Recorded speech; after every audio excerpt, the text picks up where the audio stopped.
Anaheim by the Kia Top Quality Sales Event. Visit TriStateKiaDealers.com to learn more.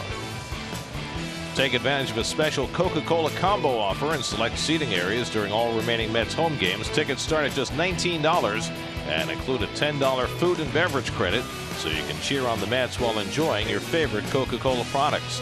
Tickets for this offer are only available at Mets.com/combo.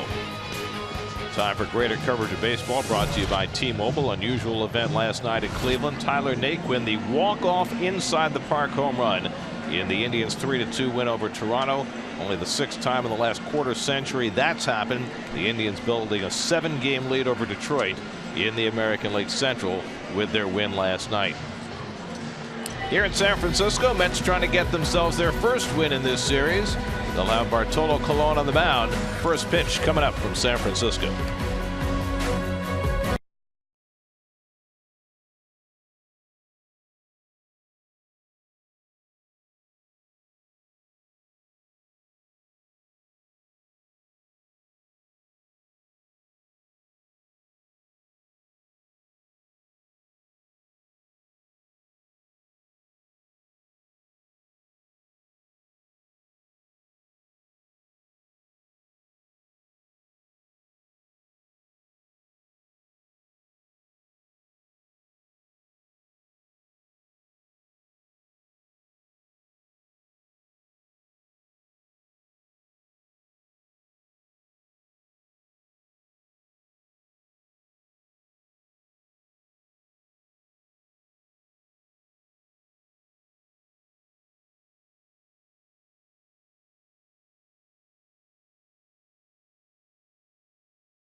For the first time after missing 4 games with a stiff lower back, Neil Walker's back in there. He'll back clean up behind NYN AT SFN, but it's a day off for Jay Bruce, who's really been struggling. Justin Ruggiano, who had a grand slam against Madison Bumgarner the other night, gets another start in center field with another left-hander on the mound for the Giants. And there's Matt Moore, recently acquired by the Giants from the Tampa Bay Rays for Matt Duffy, the infielder. Tommy John surgery, 2014. He is making his 4th start for the Giants. He has had control issues, but he's a hard thrower and a hard slider, and the Coors Light Giant defense, while they're winning, they've been struggling before the Mets came to town. Well, the Mets have kind of been the antidote for that. They have been playing terrific ball, getting base hits. There's their infield. They're going to stay with the same lineup. We thought that Posey might get a day off today, a day game after a night game, but no, he's behind the dish again.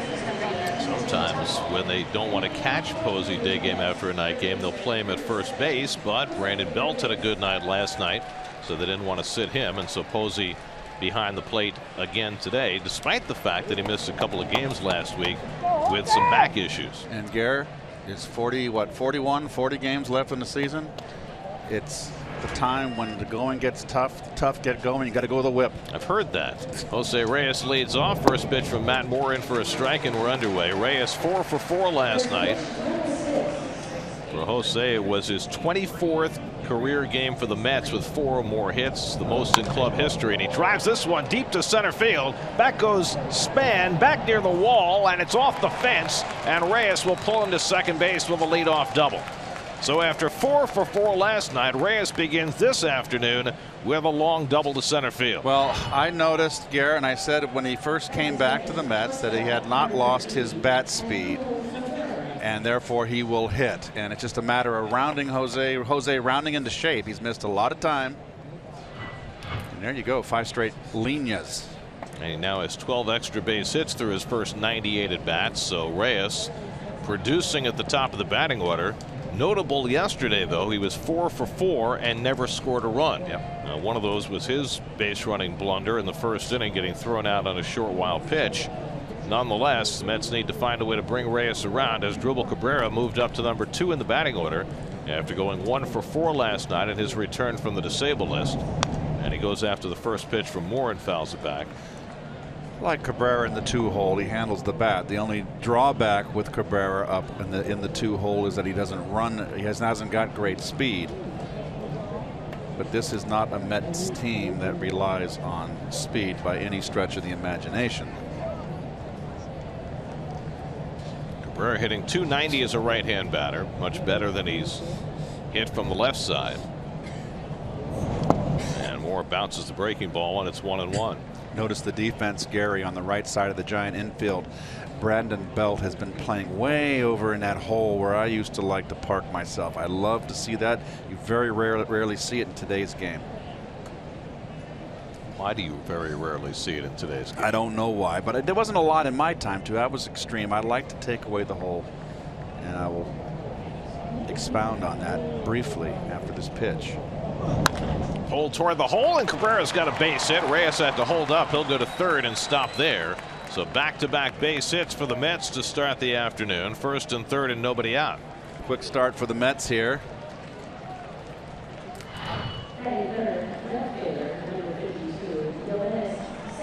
Right between short and third. Mets are in business with the big bat coming up now in Cespedes. Cespedes made his return from the DL last night, went 1 for 4, had a base hit his last time up in the 9th inning. He has torn up lefties this year, hitting .328 against left-handers, trying to get the Mets off to a fast start this afternoon. Reyes at third, Cabrera at first, and nobody out. Moore is still trying to settle in. And Cespedes takes a fastball for a strike. Cespedes missed 14 games with the quad injury after the Mets finally put him on the DL after he tried to nurse it for a month. And the Mets hoping for an explosion from Cespedes with his return to the lineup. And he chases the fastball away, and it's 0-2. Well, you just never know how someone's going to, when they come off the DL, how it's going to shake. It's usually one extreme or the other, red hot or a bit cold. This is the first time Matt Moore has ever faced the Mets, but there are 5 guys in the lineup tonight who have faced Moore before while playing for other teams, including Cespedes, 2 for 6 against the left-hander. 0-2 the count, and Moore comes inside. Matt Moore, now 27 years old, first burst on the scene 5 years ago. He had 1 big league start before Tampa Bay threw him in the first game of the division series against Texas that year in 2011, and he threw 7 scoreless innings with only 1 big league start under his belt. It was quite extraordinary. Cespedes fouls it back. Moore had an all-star season in 2013, went 17-4 for Tampa Bay, but the next year Tommy John surgery, came back late last year, made 12 starts, really has not gained his form back since having the Tommy John surgery. Not nearly the hard thrower that he was before he had it done. He used to be a 95-96 guy. Now he's more like 92-93. 1-2 to Cespedes with Neil Walker on deck, and the curveball strike just got a piece of it to stay alive. Barely. Interesting. Watch the follow through from Moore here. He almost recoils. No leg kick. Doesn't big long stride, stiff-legged. So it's a whole lot of energy getting to get that ball going forward rather quickly.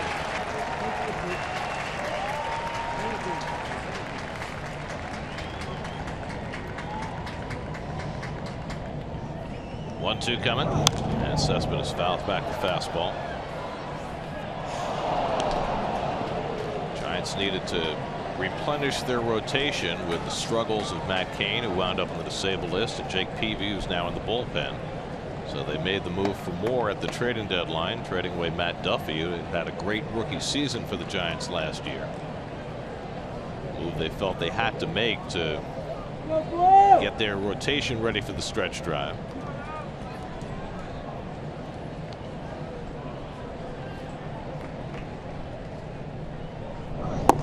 Cespedes watches low and away, 2-2. Just missed.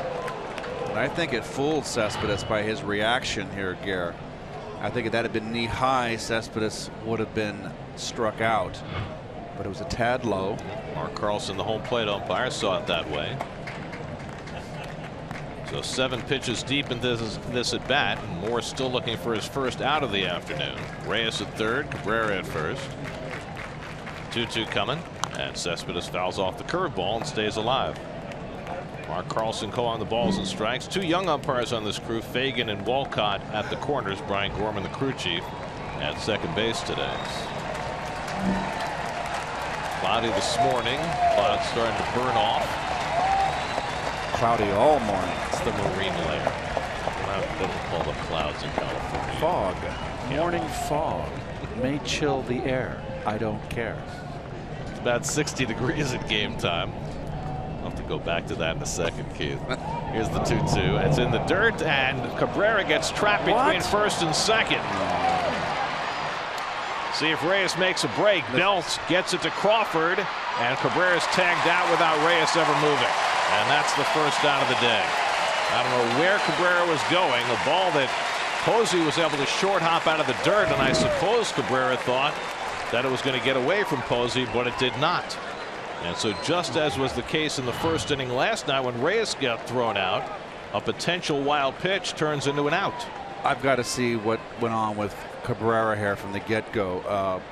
There was no ball in the dirt. It was in the dirt, but it was picked cleanly. This is just oh, he got stuck, and he thought it was going to be by him, and it didn't, and you're stuck in nowhere's land, and there's another mental error by the New York Metropolitans. Continue to make crucial mistakes in the field and on the bases. 3-2 to Cespedes with 1 out, and he pulls one down over the bag. A fair ball going down the line. That'll bring in Reyes with the first run of the game.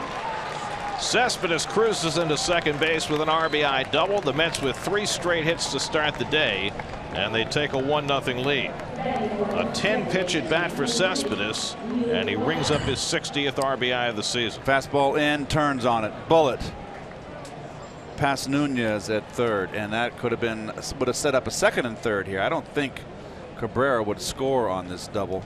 Fastball in, turned. Well done. It's a good sign for Met fans to get that guy swinging the bat. So the Mets cash a run, and now Neil Walker back in the lineup after missing the last 4 games with a stiff lower back. He had been raging hot when he went down. See if he can continue it on his return. And he takes the curveball low and in for ball 1. Walker over the last 19 games, 35 hits and a .455 average over that 19-game span. Raised his batting average 40 points during that period of time. Well, you just hope the missed time does not set him back here, because you got a bad back, you can't take BP.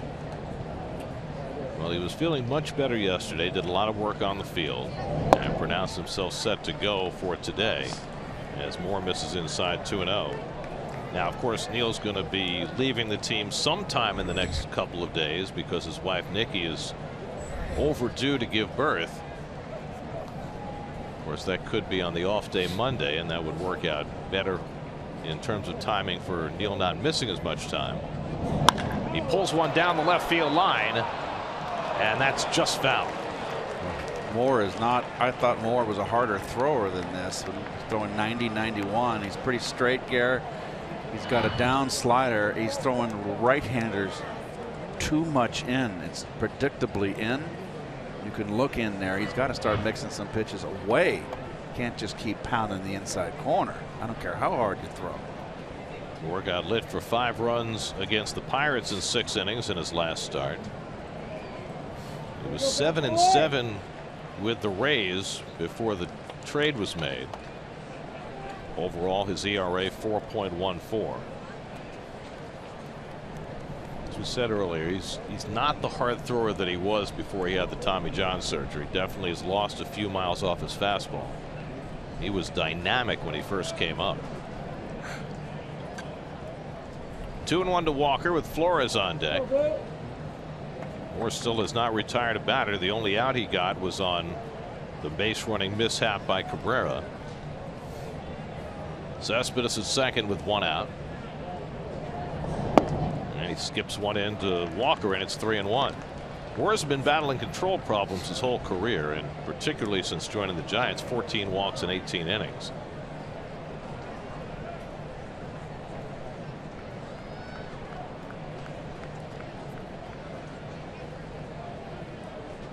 .3-1 coming, and that's inside, ball 4, and Walker's on with a walk. So 4 straight Mets reach base to start the game.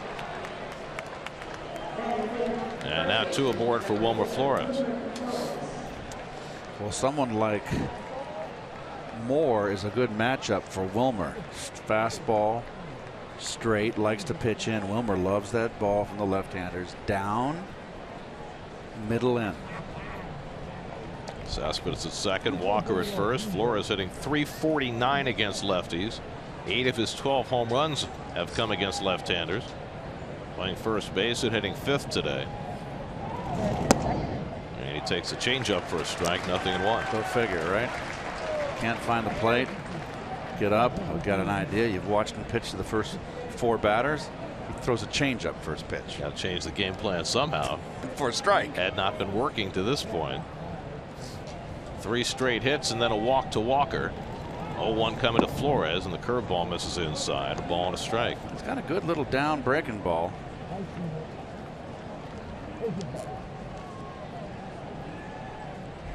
Travis d'Arnaud hitting 6th in the order, waiting on deck. Travis has been swinging a hot bat on this road trip. Mets have been scoring runs, although they were held to just 1 last night on 11 hits. Bigger problem has been giving up runs. They've given them up in historic fashion. Wilmer pops one a mile high. Crawford retreating. Pagan coming in to call, and Pagan puts it away for the 2nd out. That was right in Wilmer's wheelhouse. He just got under it too quick to lift it. But that's where Wilmer likes it. Well, if Moore can get out of this inning with only 1 run scoring, he will have to count himself awfully fortunate. A single, 2 doubles, and a walk, and the Mets so far have cashed just the 1. And now Travis d'Arnaud. Travis d'Arnaud, 39 at bats against lefties this year, 0 runs batted in. Swinging a hot bat lately. 9 hits in his last 17 at bats. Bats here with 2 out and 2 on. And he checks the swing and takes a fastball for a strike. Travis has raised his average to .257 on the year. He started the opening game of the series Thursday night, went 2 for 4. Rene Rivera caught last night.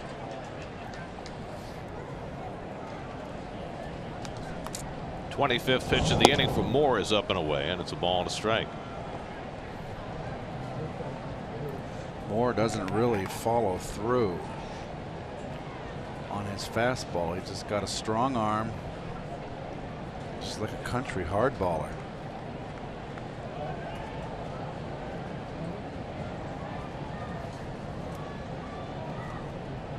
One and 1 to d'Arnaud, and he fouls back the fastball. 1-2. Take a look at his motion and his follow through. Doesn't really follow through a whole lot. Very stiff. It's a lot of not a lot of fluidity. A lot of torque. But no surprise that he hurt his elbow. Well, he's got a chance to limit the damage in a hard-working first inning. 1-2 to d'Arnaud. And Travis takes the curveball high. 2-2. Justin Ruggiano would be next if d'Arnaud can keep the inning going.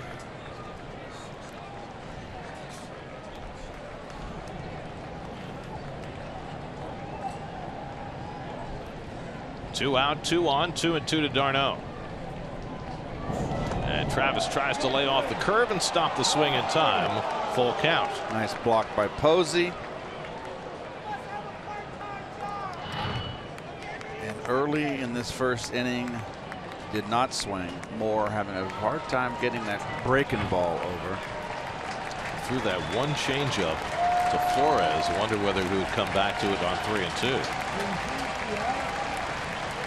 Cespedes and Walker will be running.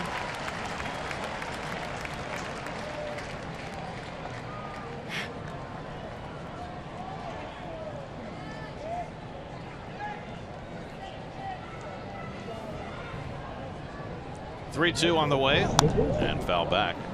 94 on the fastball for Moore. That's where he's topped out in this first inning. Matt Moore was born in Florida, lived all over the world, lived in Okinawa for 5 years. His dad was in the Air Force. Finally settled in New Mexico, which is where he graduated from high school. 30th pitch of the first inning for Moore. Cespedes and Walker get set to run. Nobody covering, just a little glance for Moore to make sure Cespedes doesn't get too far away.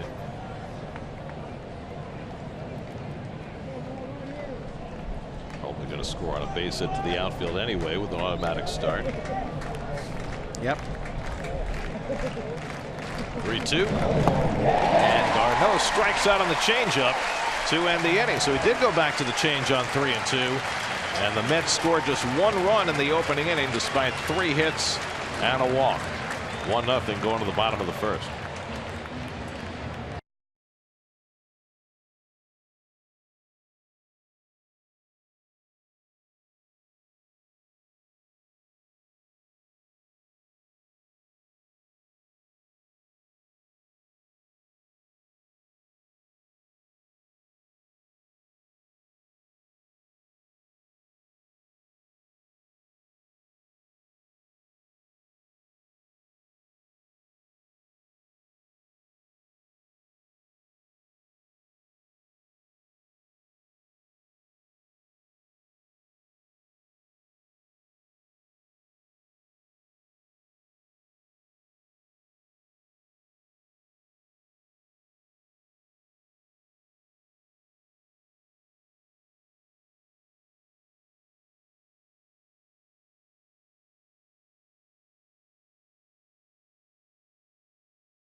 Starting lineup, and Bruce Bochy's been a push button manager in this series. Same starting lineup all 3 games, and why not? Giants have scored 18 runs on 28 and 32 hits in the first 2 games of the series. And there's the Land Rover numbers for Bartolo. His career against the Giants, 6 career starts, 2-3. A 5.05 earned run average. So this has been a team that's kind of been a thorn in Bartolo's side. Hasn't beat the Giants as a Met yet. Last time he beat them, he was a member of the Oakland Athletics. Denard Span 7 for 9 in this series, having himself quite a time of it. And he fouls back the fastball. Span hitting .362 over the last 16 games, so he's been red hot. Remember, the Giants were 9-21 coming out of the All-Star break when this series began. But they have had 2 terrific offensive days in a row to take the first 2 games of this series. And it's been a trend for the Mets on this road trip. It started with Colon's start in Arizona Monday. Just off the plate, 1-2. Colon got victimized by an error opening the first inning in his start against Arizona that cost him 3 unearned runs, but he didn't pitch well. Gave up a ton of hard hit balls. Wound up giving up 5 runs in 4 innings. And the Mets have now given up 36 runs in the first 5 games of this road trip, which is the most runs the Mets have given up in any 5-game span since 2000, 16 years ago. 2-2 coming. Up and in, 3-2. Some of it's been fielding, but most of it's been pitching. And for a team that has relied on effective starting pitching all year, it's been stunning to watch the Mets get double-digited on a regular basis. 3-2 to Span with Angel Pagan on deck. And that's strike 3 called. Span looking at a fastball. And Colon has a strikeout for his first out of the day. The Lexus defense for your Metsies. Diaz in right field. Ruziano in center. Left-hand pitcher Moore out there. You see a lot of that. Flores, of course, always plays first base. Against the left-handers, Walker back in the lineup with the sore back. He's missed more than a few games. A welcome return. Darno behind the plate.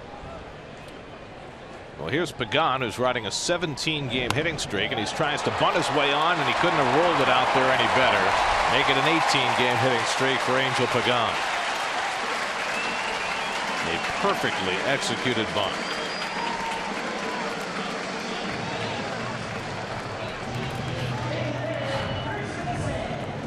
Well, you can't do any better than that. With Angel's speed, you can still fly.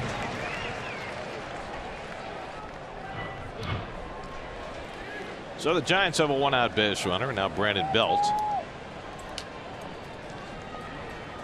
Got the hibachi on the kayak there. Catch some fish. Belt lifts one to left center.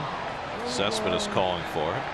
And Ruggiano comes over and takes it away from him, much to Cespedes' dismay. Center fielder's supposed to take anything he can, but Cespedes was calling for it, and Ruggiano came over to grab it. Well, your center fielder is your field general out there, and Ruggiano, I've had a chance to chat with him. He's an alpha male. He's a aggressive guy. So he's a take charge kind of guy, and he's a center fielder. So 2 out. Pagan still at first. Here's Buster Posey. Posey 2 for 9 in this series.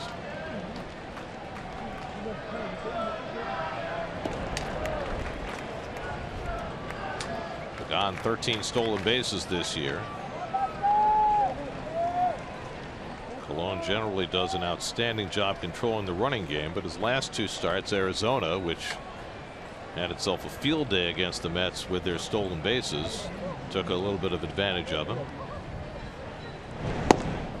And Posey takes a strike. Brandon Crawford in the on-deck circle, really having a fine year. He's given Bochy. He's usually hit 8th in this lineup, down in the order. Now he's in the RBI spot, which allows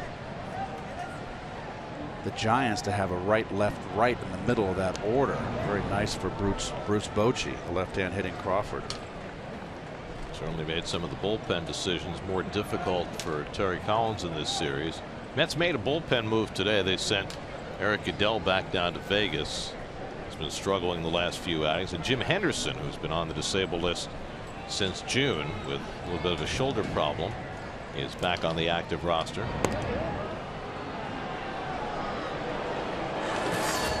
Cold Hard Facts brought to you by Clean Crisp Coors Light. And there you see the numbers on the road trip. 46 runs allowed, most in a 5-game span in 16 years. The opposition hitting .377 in the 5 games on this trip.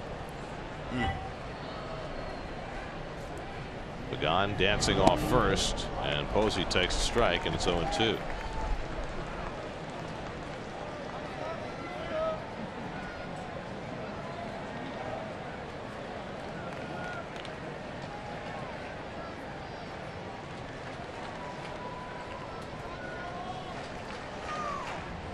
Another sellout crowd at AT&T Park. 2-2 coming, just off the plate. Oh, Bart was walking home. And he went around. It was a half swing called out by the first base umpire Clint Fagan. Didn't look like much of a swing by Posey, but he's punched out to end the inning. A couple of strikeouts for Cologne. Hey, come to a barbecue. Where's the barbecue? Well, it's on the water in McCovey Cove. Sausage is waiting for you.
Cologne threw in his 500th game Monday in Arizona. Matt Moore throwing in his 100th career game, his 98th start this afternoon. ERAs for their careers remarkably similar. Slight difference in innings pitched. Yes, well, Bart's been around a tad longer. Nice little California girls on the organ in between innings. Beach Boys. Justin Ruggiano leads off in the second and takes curveball at his feet for ball one. Ruggiano started the opening game of the series and hit the grand slam against Madison Bumgarner that appeared to get this series off to a fast start for the Mets, but little has gone right for them since. Well, we mentioned on the open, Gary, about the sloppy play and Asdrubal Cabrera making a big base running blunder, taking away a potential big inning from the Mets. They only came away with 1 run, 3 hits and 1 walk, and only 1 run.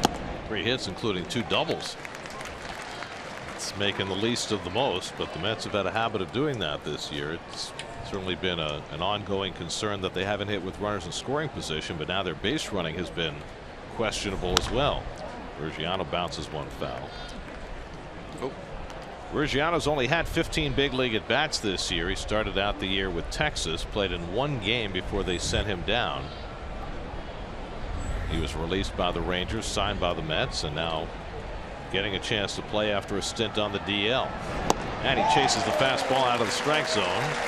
First out of the inning, the second strikeout for Matt Moore. Well, you saw that was a great shot behind home plate, and you saw a little late tail to the fastball from Moore there that Brugiana chased. So 1 out and nobody on. Now Alejandro De Aza getting the start with Jay Bruce sitting today. Terry Collins said after the game last night he needed to give Bruce a day off just to clear his mind. It's been such a rough stretch for Bruce, and he really exploded last night. Top towards second, and Panic comes in to get it. And De Aza retired 2 out. Bruce's last at bat last night grounded into a double play against Javier Lopez in a key spot, and just was so angry with himself. And I think Terry saw that, sensed that it was time to give his give his newfound slugger a big day off, because it's really been 2.5 weeks for Bruce, and he hasn't really been able to get on track. This is a very unsettling season for Jay Bruce, and I can speak from experience. I mean, he's coming over from a last place team to a team that's fighting for a playoff spot and very much in the hunt when he got here. When I came over, I was going from a first place team to a last place team. There was really no pressure. So you couple that with the fact that he was in a slump coming over, new environment, new fan base. He hasn't been able to get on track. Hopeful that with Cespedes back and Cabrera back and Reyes is here, that he doesn't feel that he has to be the guy to hit the 25-run home run, which is impossible. So just get back to within yourself. That's what I always try to do. I think that is the best term, even though it's easy to say. To me, the one that makes sense to me is you can only be what you are. Stay within yourself. Well, Bartolo Colon, who had the new experience of drawing a walk in his last start, has now worked himself a full count and a chance for another one. Is that even possible? Apparently not. Strike 3 called. Third strikeout for Moore. He sets the Mets down 1-2-3 in the second. Still 1-0 New York.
5 million people a year ride the cable cars in San Francisco, and I think it's a confirmed fact that not a single one of them lives here.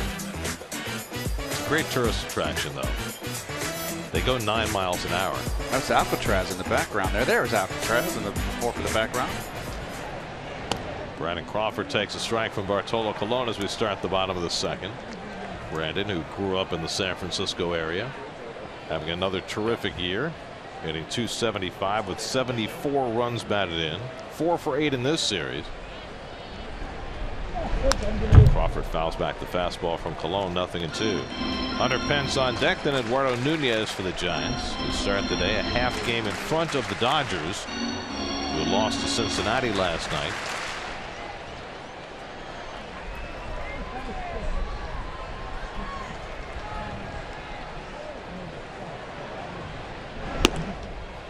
Colon misses just outside, 1-2.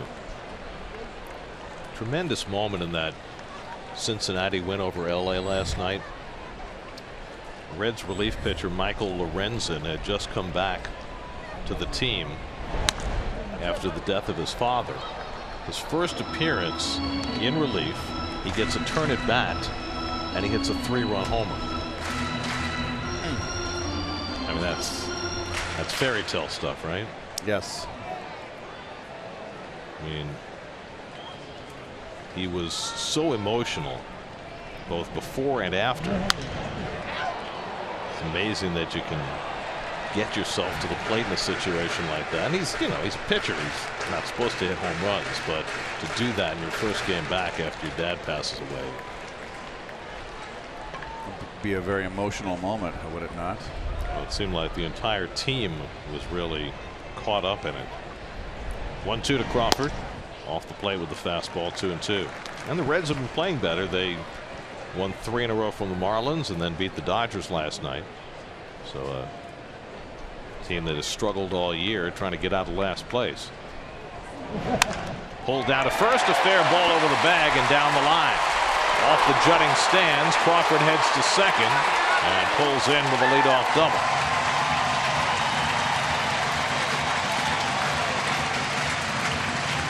Crawford hits it between Flores and the line and has a 2-base hit to start the second. Well, he is having himself a fine year. Terrific glove at shortstop. He is really one of the, I feel, Gary, one of the most improved players in the National League that we've seen. He's really made himself into not just, a journeyman average player, an outstanding player. Here's Hunter Pence. Pence has great career numbers against Colon, 6 for 11 with 2 home runs. And takes off the plate for ball 1. I think Brandon Crawford in many ways has just been the Giants' best kept secret. I mean, for a kid who's played in a couple of World Series, most people around the country don't think about him as one of the elite shortstops in the game, but he has been for a few years now.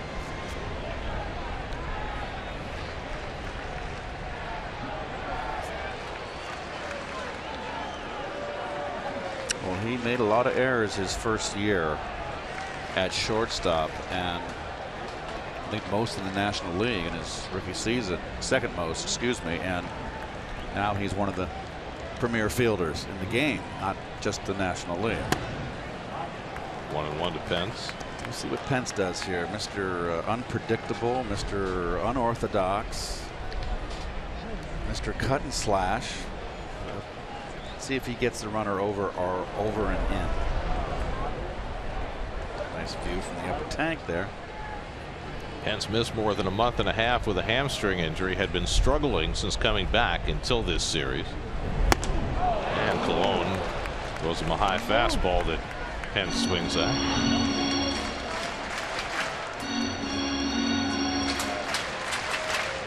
Pence with that beard looks like someone that's gone out into the desert and to find himself, just became a hermit and came back and with a new vision.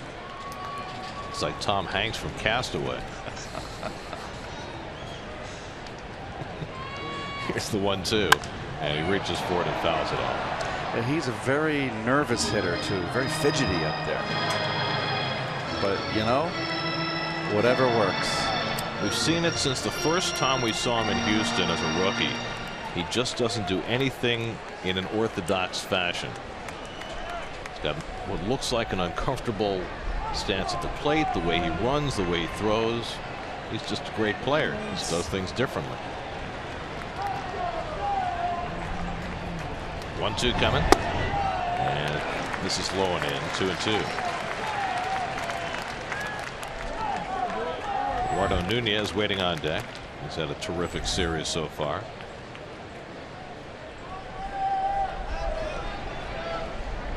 Crawford at second with nobody out.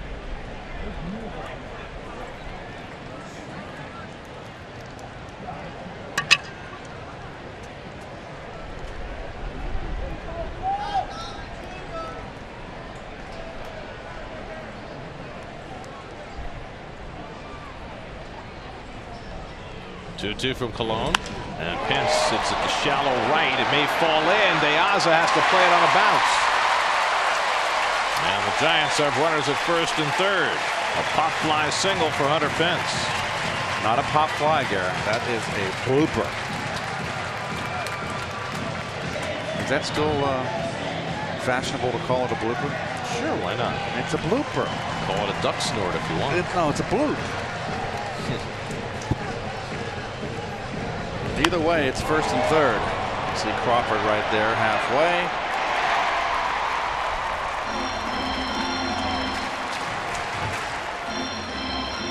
So trouble for Colon, first and third and nobody out, and Eduardo Nunez coming up. Nunez had a 4-hit game on Thursday night. Had a double and an RBI last night. Another dangerous hitter. Made a nice play in the field down the hard hit smash down the line. But he's another guy that this was a nice pickup for the Giants. Fast, 30 stolen bases. Not for the Giants, of course. 3 out of his first 4 for the Giants since he was traded over. Infield back looking for 2. They'll concede a run on a ground ball, and Nunez fouls one into the dirt. Well, we mentioned the Giants traded Matt Duffy to get Matt Moore, and so they needed a third baseman, and Nunez has been that replacement. A guy who was an all-star in Minnesota this year before the trade, having his best season. Former Yankee. Crawford at third, Pence at first with nobody out. Mets with a 1-0 lead, in jeopardy here in the second. Another one riding in on him that he fouls off his leg, and it's 0-2. Bart going after him with the sinker, trying to get a ground ball.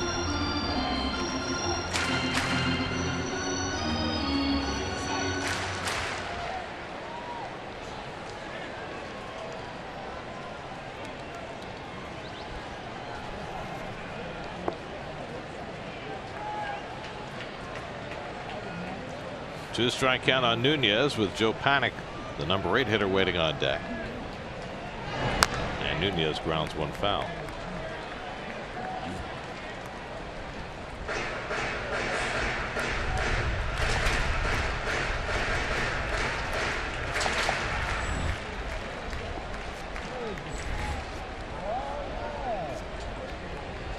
Beautiful setting.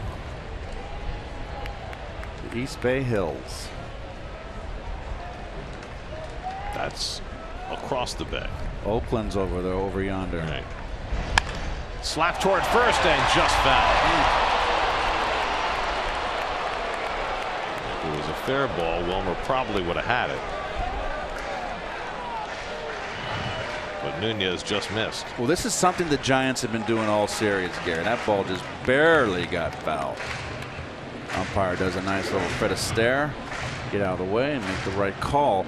Giants go to the opposite field with 2 strikes in particular and men on base. They have scored runs, not by the home run. They have moved the line just with situational hitting. Good clutch hitting. Sinker at the feet of Nunez, 1-2.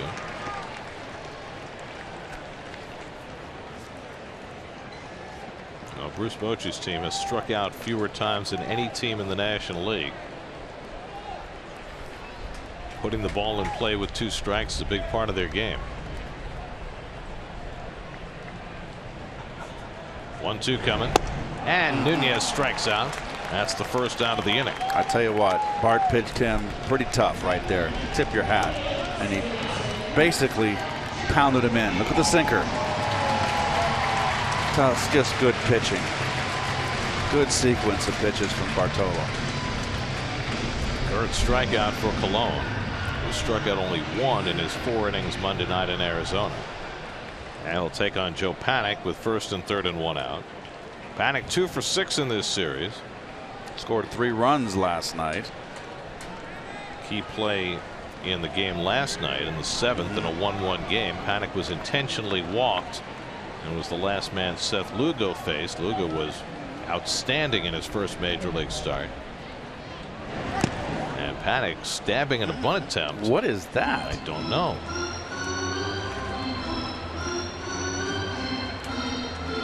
Got to swing it. Some kind of safety squeeze. Wouldn't figure there.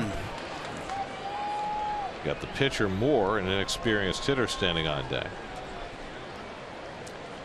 Anyway, Panik was the last man Lugo faced. He left in a 1-1 game, and then Jerry Blevins couldn't get the job done, give a couple of run-scoring hits that went against Lugo's record and made him a losing pitcher.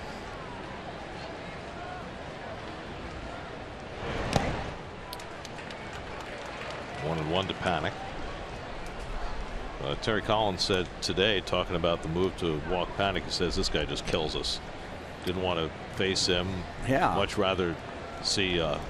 Ray Andrianza, who wound up getting the pinch hit single that gave the Giants the lead. Opposite field, by the way, also here. And the Giants never looked back from there. They scored 5 runs in the 8th inning to put the game away. Hard-working inning for Colon after the leadoff double by Crawford, the bloop single by Pence. 1-1 to Panik, and he misses high. 2-1.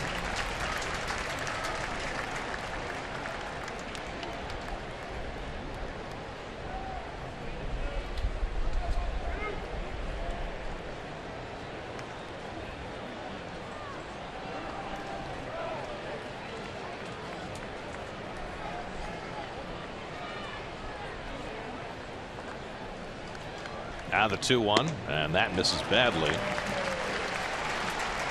That's where the Giants stand this year, second to last in the National League in home runs, fewest strikeouts in the league, and it all adds up to a middle of the pack mark as far as runs per game are concerned.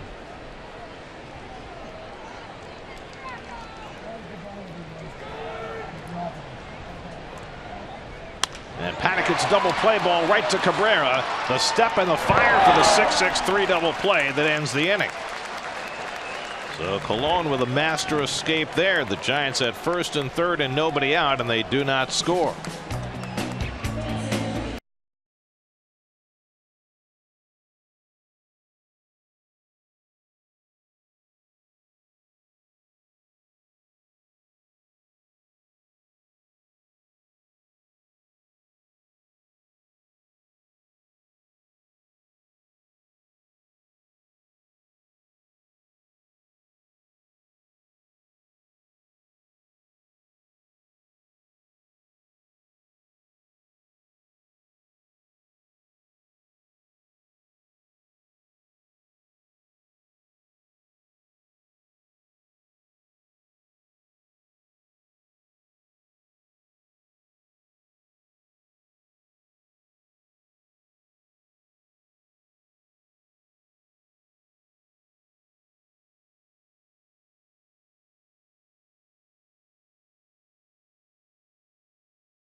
Follow Mets baseball live with the MLB.com at Bat app, which includes game day, live game video highlights, StatCast, news, and more. Download MLB.com at Bat, the #1 app for live baseball on your phone and tablet.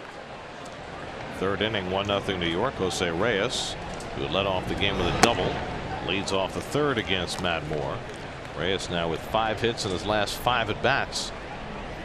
He's got a 7-game hitting streak after banging one off the center field fence his first time up. Mentioned earlier that Reyes' 4-hit game yesterday was his 24th as a Met. That's the most all time. In fact, the only person close to him is David Wright.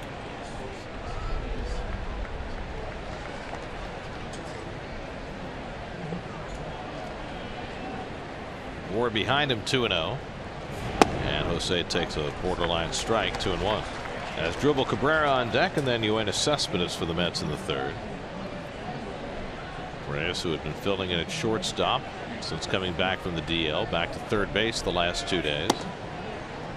Still a bit of a new position for him, but Terry Collins has been raving about the way Reyes has been playing third. Swinging the bat now too, and like I've said it before, he's getting himself back in shape. Full count to Jose. Well, he gives the Mets a dimension on the bases that they just don't have. Correct. I'd like to see a couple more with some that can run. And there's ball 4, and Reyes is on base for the second time. 6 straight times now he's been on base. And the Mets get the leadoff man onto the third on the second walk from Matt Moore. Well, that was refreshing watching T.J. Rivera. Not only was he able to make contact, he's got a little speed. Got some speed, a little, I think above average, slight above average speed. I think the game has gotten away from the table setters at top. I know that the sabermetric guys love feel the #2 hitter gets the most opportunities to drive in runs. They got a DH maybe, or you hit a pitcher 8th, okay, but I like speed at the top. Well, but yeah, I mean, if you have a guy who gets on base, you know, 370, 380 on base at the top, and he's got a little speed, even if you don't steal bases, just the ability to score from first on a double. I'll go first to third on a single. Right. Cabrera had a base hit to left field his first time up. And that gets away from Posey, and Reyes will go to second. He'll take a turn there and stop as it comes back to Posey off the screen. So a wild pitch charge to Matt Moore moves Reyes to second base. And we're seeing what has been troubling Matt Moore since coming over to the Giants. And we mentioned in the open, in his 18 innings pitched, he's given up 12 hits and 14 walks. That's an awful lot of base runners. It's nice to see a ball in the dirt where a Met runner takes off actually get by Posey. So Reyes thrown out yesterday, Cabrera thrown out today when Posey was able to make contact with the ball. 2-1 to Cabrera. It's about base running misadventures galore in this series so far. NYN AT Cespedes waiting on deck.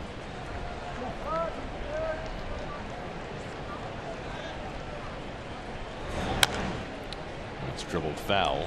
2-2.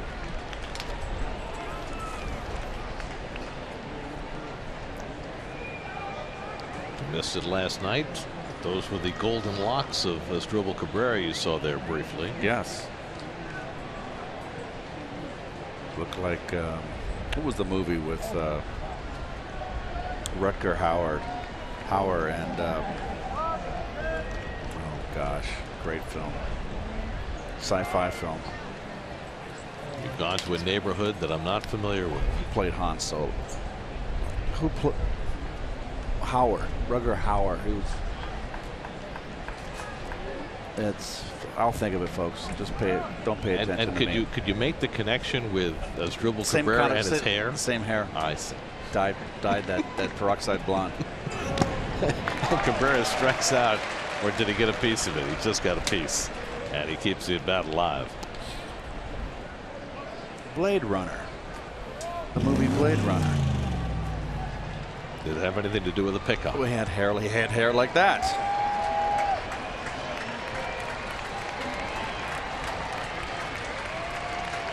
Now I see the connection. Roundabout, but we'll get there eventually. It's a day game. There goes Reyes stealing third. Posey's throw not in time. Reyes steals third base, his 5th stolen base of the year.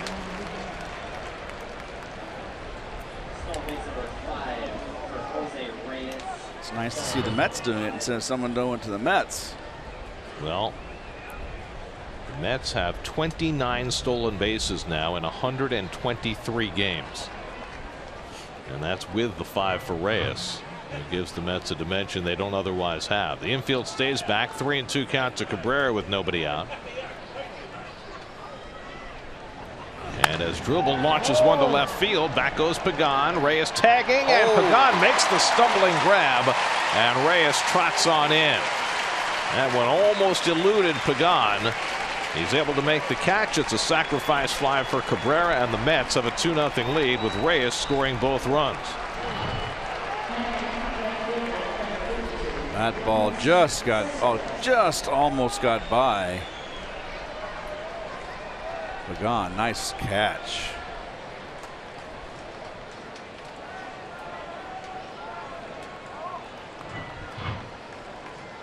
Great play by Pagan, but the Mets get another Reyes run. Walk, wild pitch, steal of third, sacrifice fly. Manufactured run, shall we say? Well, I've seen Reyes do that for years, and he's still doing it at age 33. Here's Cespedes, who drove in the first run with a double, and he takes a strike.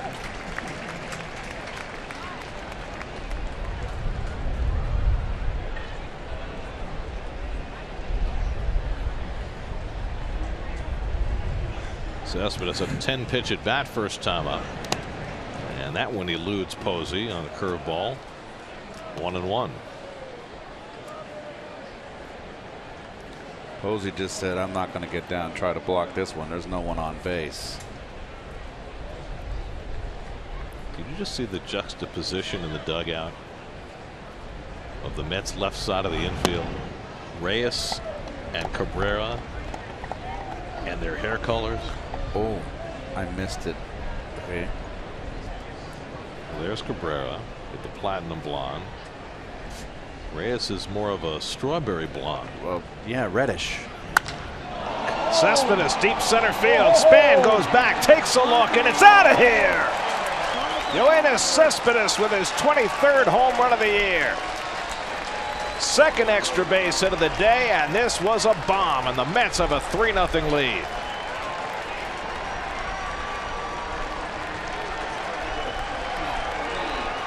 Well, he got a base hit his last time up last night, his first game off the disabled list. A double his first time up today, and now he launches his 23rd home run, and Cespedes is back. Took a measure of Moore here. Fastball down mid-thigh out over the plate. When you have a difficulty getting the breaking ball over and you got to walking people, come in with that fastball, you're too predictable. A guy like Cespedes is going to take advantage of that. And Cespedes adding that dimension back into the Mets lineup. Here's Neil Walker, and he takes a strike. The Met fan will remember what Cespedes did last August and early September, and the only hope the Mets have is for him to go on some kind of a similar stretch this August and September and get the Mets back to where they want to be. They got to stop the bleeding pronto, Gare.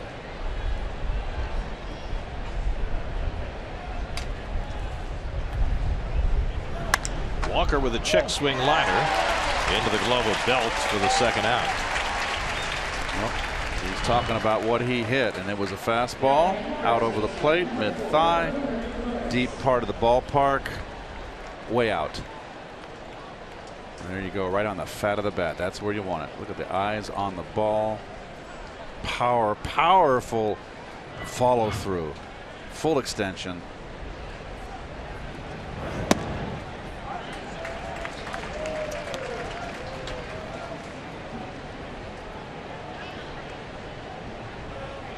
Flores flied out to left his first time up.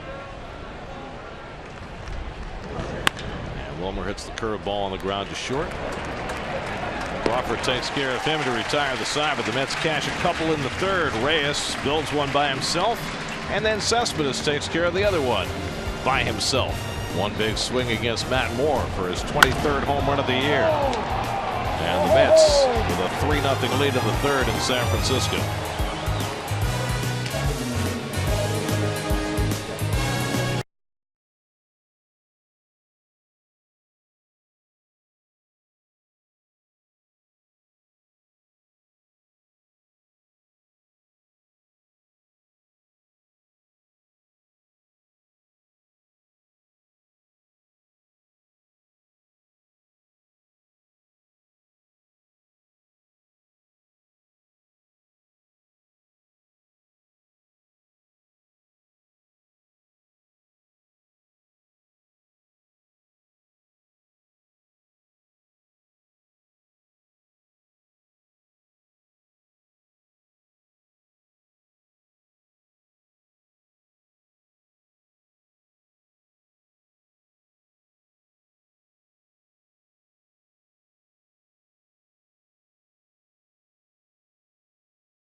Bartolo Colon now stake to a 3-0 lead as he takes on the Giants in the bottom of the third. His opposite number, Matt Moore, at the plate.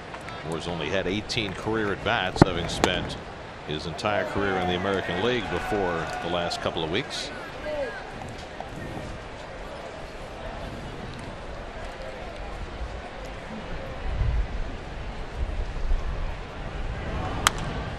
And a tapper back to Colon.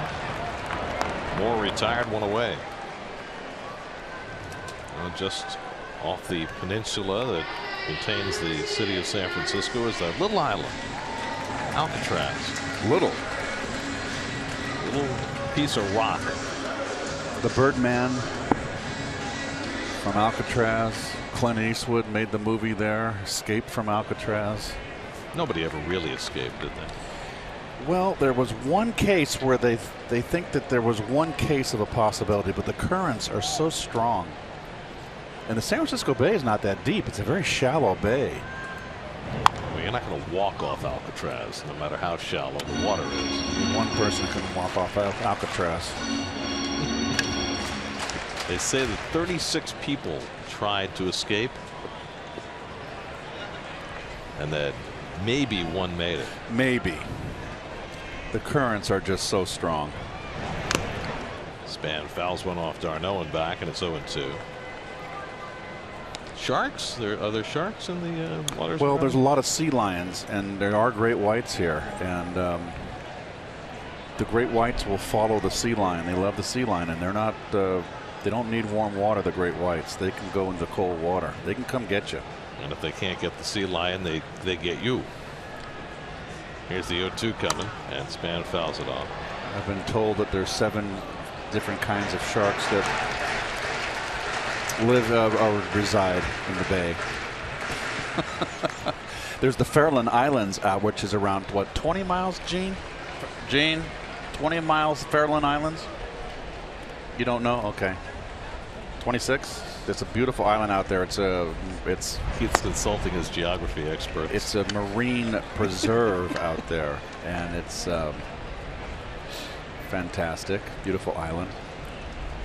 How many breeds of shark? Greg told me in the truck. I don't know. 7, he said. Does that include the hockey? I'm relying on an unreliable source. Pulled foul.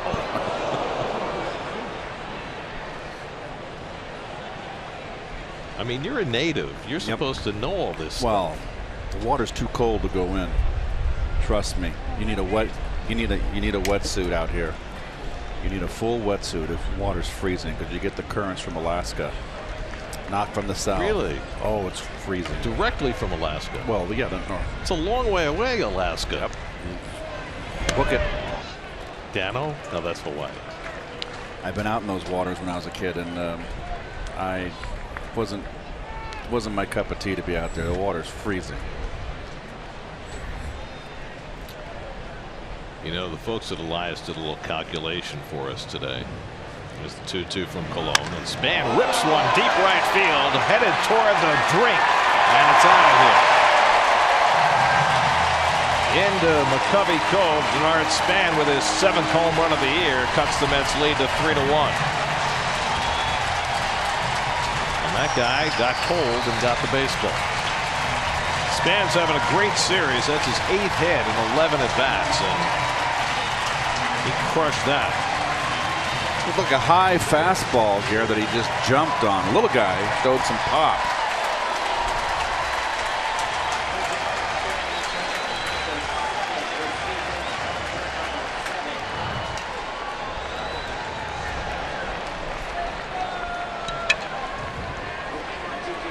Well, Granderson hit one in the water last night. Span finds McCovey Cove today. Now Pagan lifts one down the line. Cespedes over and makes the grab for the 2nd out.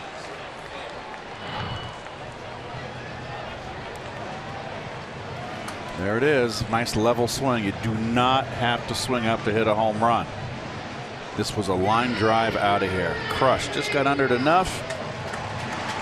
Ball up. Mistake by Bartolo. Now 2 out and nobody on for Brandon Belt, who flied out his first time up, and the Mets put the shift on against him. Move Reyes over to the right side. And Cologne throws a strike. He's the one guy that's still kind of mired in a slump here, Belt. You see the shift on the infield. You know, they have a meter out in right field measuring or enumerating the number of splash hits.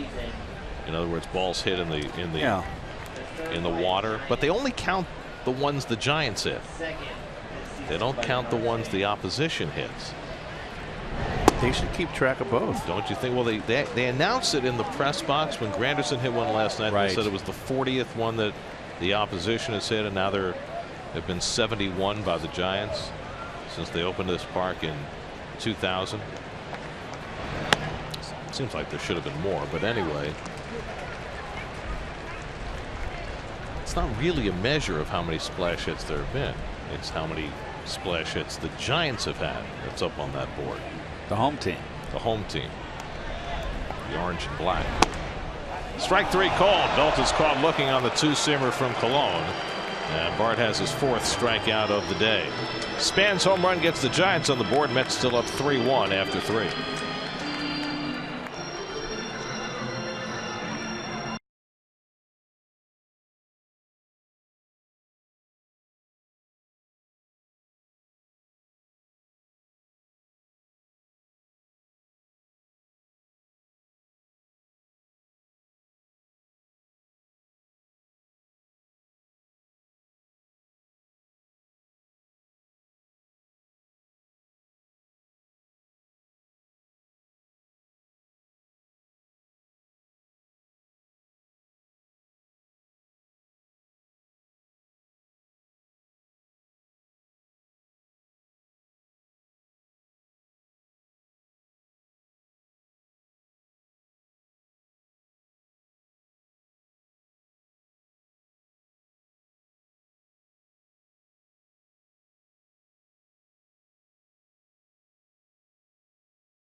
trivia question. Who are the only two players to hit 50 home runs in one season and steal 50 bases in another?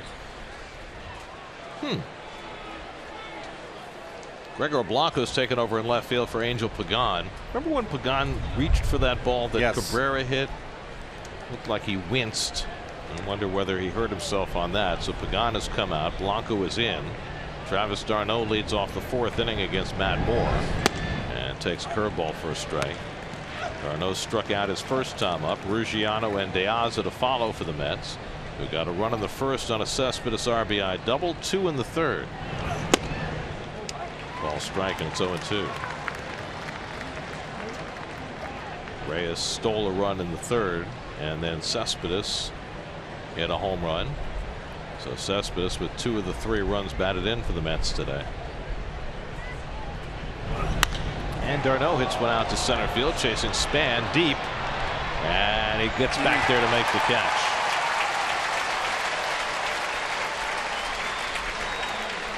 So 1 out and nobody on. Justin Ruggiano coming up. Let's go inside baseball with Steve Gelb. Steve? Gary, critical series coming up for the Mets against the Cardinals, and yesterday St. Louis, who has been playing well, tied a little bit of Major League history. 9th consecutive game that they've hit more than 1 home run. And that's something we didn't see all that much in the series at Citi Field earlier this season, but it's something the Cardinals have been doing all season long. Already 168 home runs, which is more as a team than they've had in any full season since 2008. And probably the most remarkable thing about that figure is it's not really one guy doing a whole heck of a lot. 8 players in double digits of home runs. And during this recent stretch, 3 of their best hitters, Matt Holliday, Matt Adams, Aledmys Diaz, all on the disabled list. And yet they still have those 9 straight games with 2 or more home runs. It's a very unusual Cardinal team. Usually not a team that relies on the bombs. Road Ahead brought to you by GMC. The series in St. Louis starts Tuesday night after the Mets play the finale of the series tomorrow night here. And then the Mets get back home, start a long homestand with the Phillies next Friday night. 1-2 to Ruggiano, who struck out his first time up. And another curveball by Moore that doesn't quite get to home plate. Well, one guy. Go ahead, Gary. I was just going to say about the Cardinals, one guy who we didn't see in New York, who has been huge for them, has been Brandon Moss. Moss has only had 281 at bats this year. He has 22 home runs. The left-hand hitter. So we're playing a lot of first base with Adams out.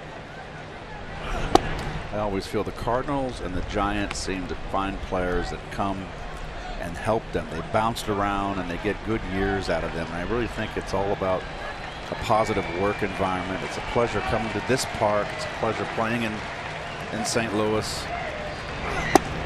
That's ball 4, and Ruggiano's on with a 1-out walk. 3rd walk given up by Moore. 4th inning brought to you by the 2017 Audi A4 and your Tri-State Audi dealers. Well, you know, the interesting thing, Keith, is the Mets have had more than their share of injuries this year, but the Cardinals have had tons of injuries over the last few seasons. They lost Wainwright for a full season. Yes, they did. They've lost Carpenter for big periods of time. Holliday's out now. They always seem to be able to find the backup guys who can adequately fill in and hold the fort. I mean, that franchise has gone to the postseason 12 of the last 16 years. 12, 16. That's amazing. It is. Even with the wild card, that the 2 tiers, 3 tiers of playoffs, it is a remarkable accomplishment. 1-1 to De Aza, who grounded out his first time up. And the Cardinals sitting in that first wild card spot, 2 games in front of the Pirates. St. Louis has won 5 in a row after rallying to win last night. The other guy who's been huge for them lately, Jed Jerko. He had a game-tying home run in the 9th inning yesterday. Another guy that comes over that they find, that's bounced around, and they get the max out of him. What it seems as though they get are guys whose stars seem to have faded elsewhere. Because remember, when Jerko first came up with the Padres, they thought he was going to be a star. But he struggled the last couple of years, and now having a much better year playing for St. Louis.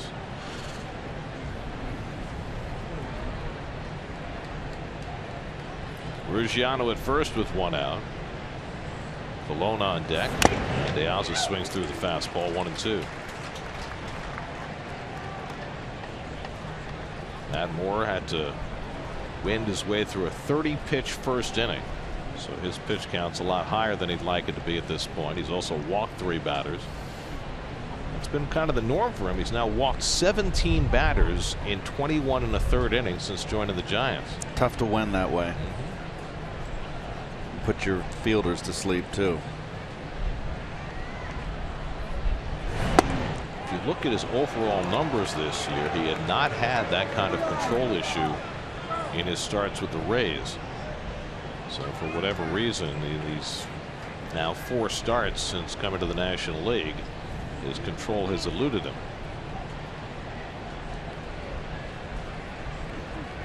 De Aza has 3 hits and 7 career at bats against Moore. One of the reasons he's in the lineup today. And he lays off the curveball, and it's a full count. Posey is getting a lot of work back there today. He is having to pick a lot of balls out of the dirt. Very erratic control from Moore. Giants are going to get their bullpen cranking. Jake Peavy is going down to start loosening up. Peavy exiled to the bullpen after a rough go of it as a starter earlier in the year. Ruggiano at first with 1 out.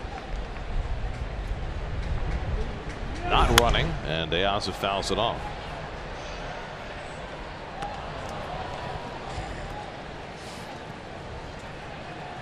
I guess the figuring on not running Ruggiano is you don't want to strike him out, throw him out. That leaves Colon leading off the next inning.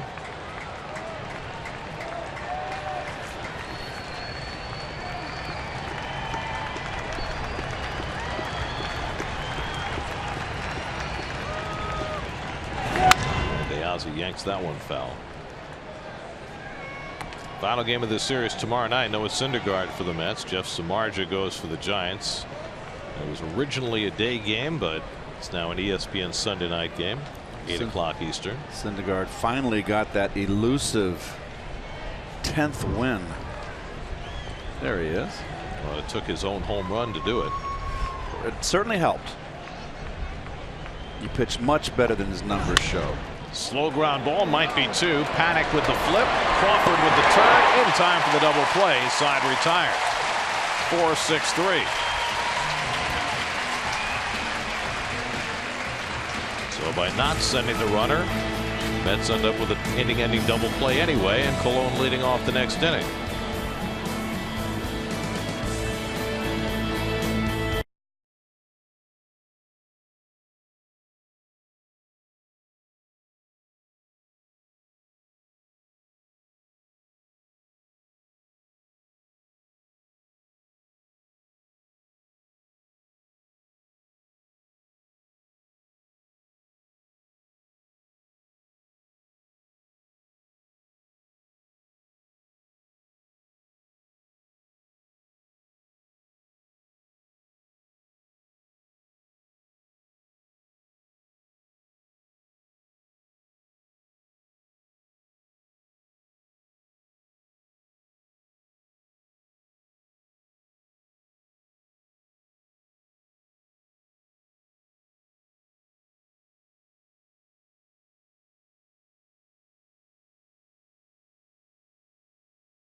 Well, while you were away, the Mets challenged the call at first base that appeared to end the top of the 4th inning, and the call has been overturned, and Alejandro De Aza was ruled safe at first base.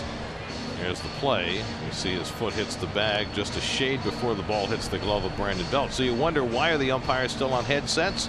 Well, Bruce Bochy came out, and he is alleging that there was a violation of the slide rule at second base by Justin Ruggiano, which the umpires have now denied, and so the inning will continue with De Aza at first and 2 out. There's the play at second. Now Ruggiano is within touching distance at the base, so I'm surprised that Bochy would have. Here we go. It's a good angle right here. Well, he went a little bit wide. Yeah, but look at, he's right. Come on. And never touched the base. And Gary, when you said ledges, you sound like a lawyer. This is baseball. Well, but that's what we've got now. Not in the court of law. Well, but the umpires in Chelsea are.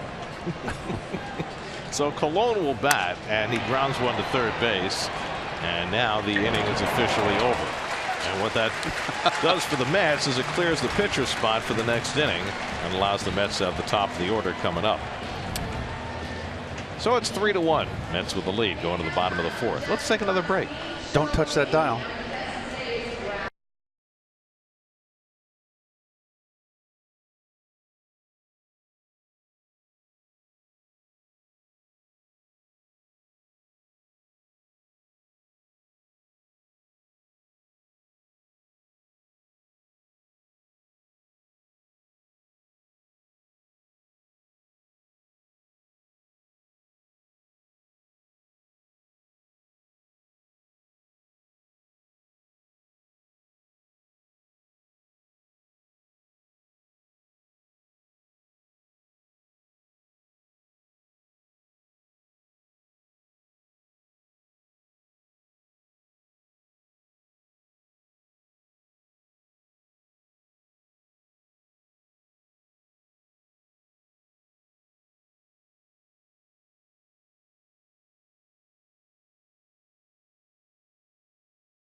Gio runs like golf.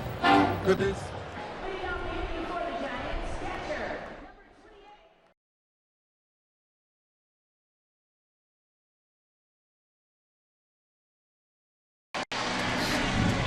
We go to the bottom of the 4th inning in San Francisco. Finally.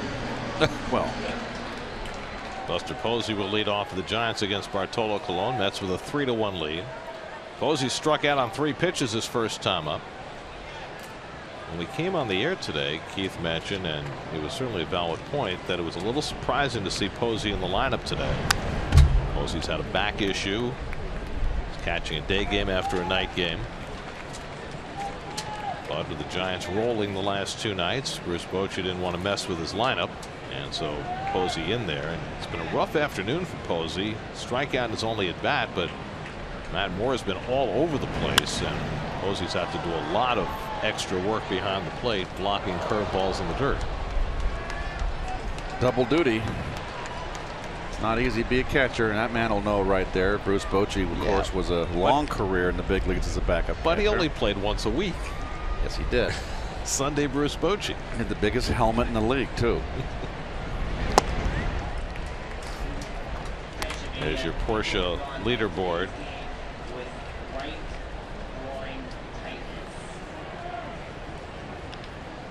Highest batting average since 2012. 3rd on the list is Buster Posey, the former MVP. And it's hit toward the hole. Oh, great diving stop by Walker. From his knees, he throws him out. Neil Walker, first game back in the lineup, and he makes a defensive gem to take a base hit away from Posey for the first out. Ball came up. And if you got a bad back, you got to make a dive like that. Looks like he's okay. Good, nice play. It's the battle of the bad backs. Walker throwing out Posey. And Colon appreciative. That gets him the first out in the bottom of the fourth. Now Brandon Crawford, who hit one over the first base bag for a double, leading off in the second inning. That was Colon's best work in the second. The Giants had first and third and nobody out. He worked hard to strike out Nunez, then got a double play grinder from Joe Panik to get through the inning. Giants got their only run in the third on Denard Span's home run.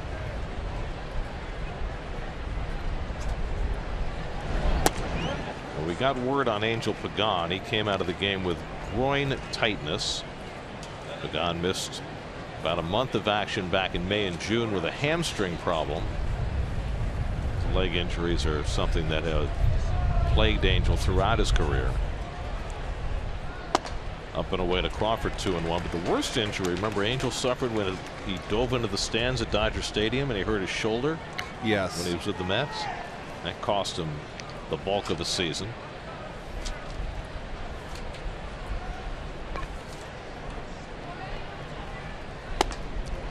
Three and one to Crawford. Let's check in with Steve.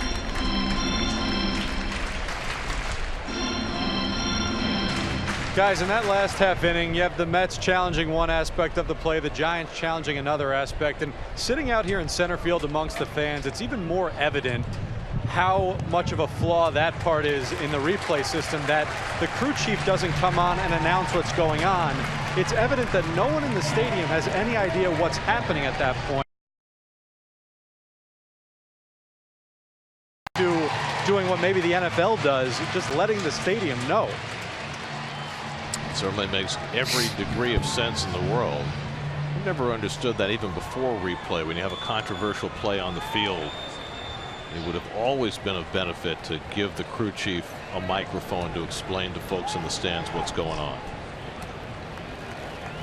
Here's Hunter Pence, who had a bloop single to right his first time up. And a call strike, 0-1.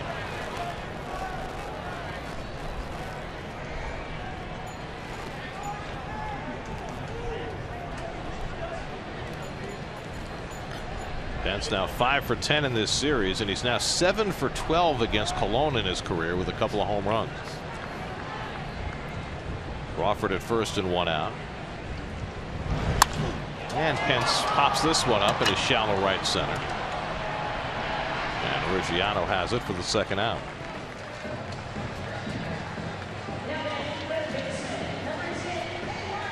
Get to Citi Field for Free Shirt Friday, August 26th, when the Mets play the Phillies at 7:10 p.m. Hey, that's next Friday.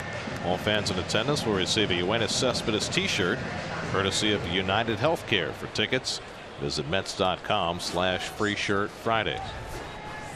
Here's Eduardo Nunez, who struck out his first time up. One of 4 strikeouts for Colon in the first 3 2/3. Bart has walked 1, allowed 1 run and 4 hits.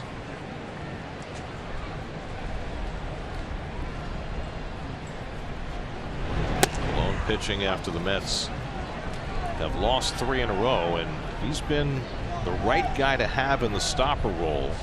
He's made 9 starts before this one this year, immediately after a Mets loss. He's 5-1 with a 2.24 ERA in that stopper role.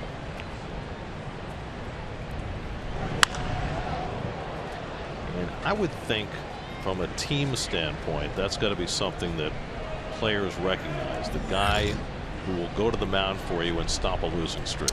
It's nice to have those, that's for sure. I played with more than a few.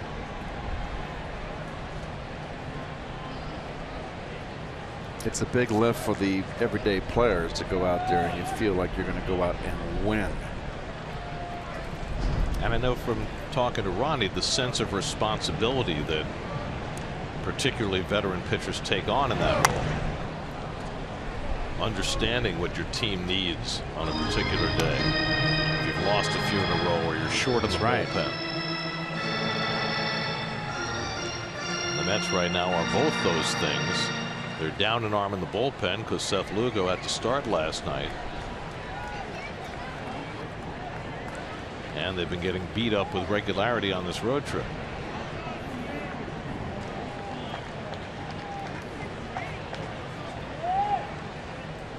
Oh, 0-2 to Nunez.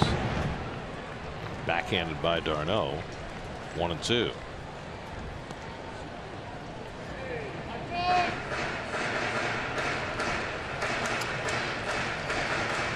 "43 years old, and he might pitch till he's 50. Well, I really feel that Bartolo wants Marischal's record. It'll be the winningest pitcher in the Dominican Republic history, and I still think he's probably got his sights on Dennis Martinez too to be the all-time Latin winning pitcher with most wins. 15 behind Marischal, 17 behind Martinez. They are within his grasp. But he has to be somewhere where he can continue to be a starting pitcher. Correct. And it'll be interesting when the season comes to an end for him to make the assessment of where he's best off. Of course, when he came back to the Mets this year, it was with the expectation that by this time in the season he'd be working out of the bullpen, because the Mets were hoping, or certainly expecting, to have Zach Wheeler back. It doesn't look like that's going to happen. Nunez flies one deep to left. Cespedes back under the warning track, has room, and that ends the inning. Nunez making a bid, comes up shy. He's the all-time winningest Dominican pitcher, the great Juan Marichal, on that distinctive leg kick. Oh, I remember it well.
Tri-State Ford dealers who invite you to test drive a new Ford. You'll discover why Ford is the total package.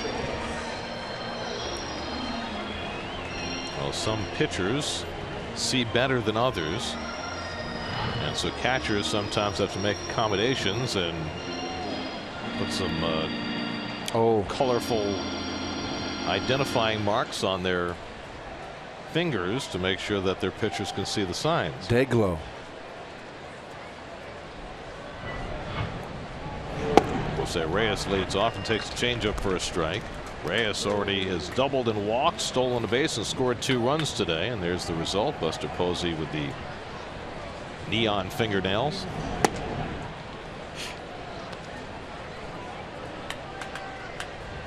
Reyes has now been on base 6 straight times, 4 for 4 last night, doubled and walked today.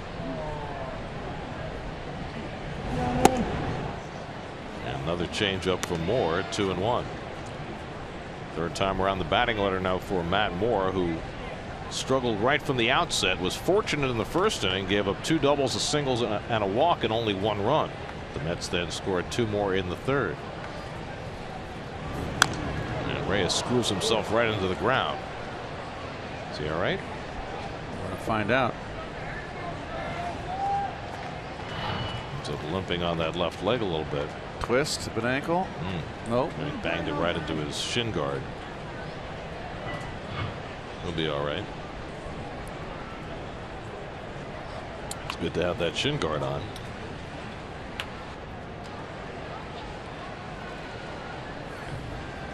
It's only bone. Only bone?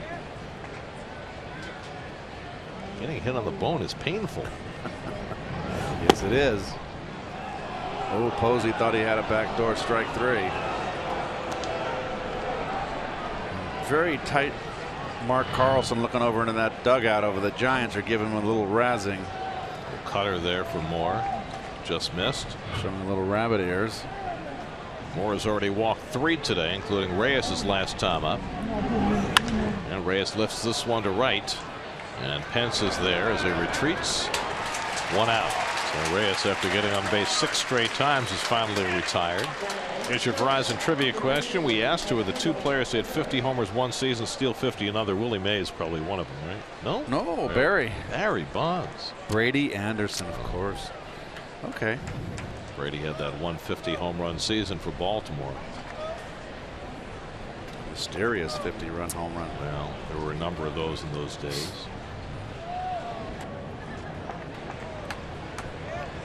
Here's Asdrubal Cabrera, who's singled and driven on a run with a sacrifice fly. And he hits one through the hole, a base hit. So Cabrera is 2 for 2. And the Mets have their 5th hit against Moore.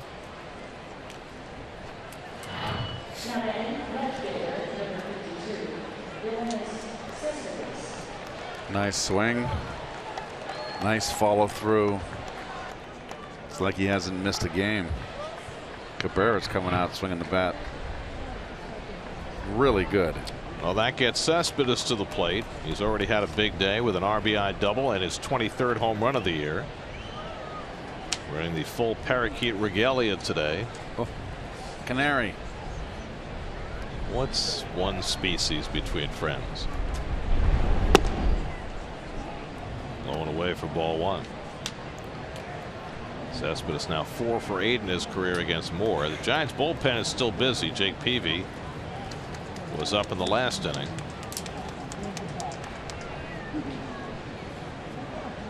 Well, Moore's got to be throwing a lot of pitches in this game. It's up to 90 now. And it's fouled away. He's all over the place. Can't say he's wild, but you certainly can say he is erratic.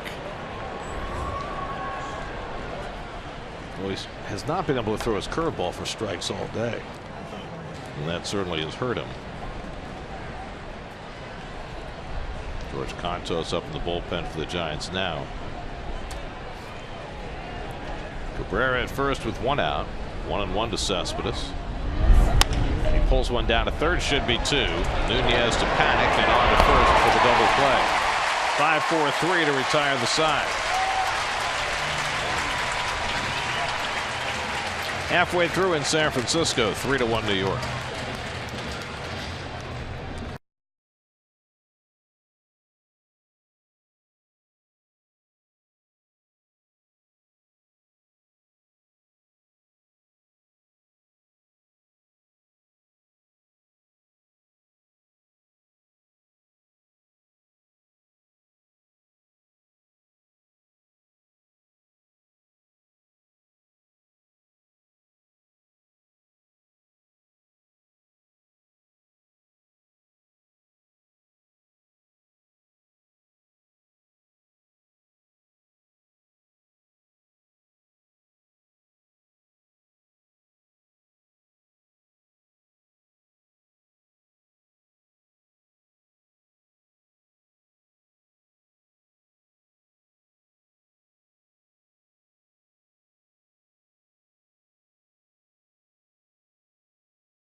at the top of the inning, and the Giants turned an around the horn double play. 5th double play in this series. Look at the throw. Perfect. Letter high to the glove side of the second baseman.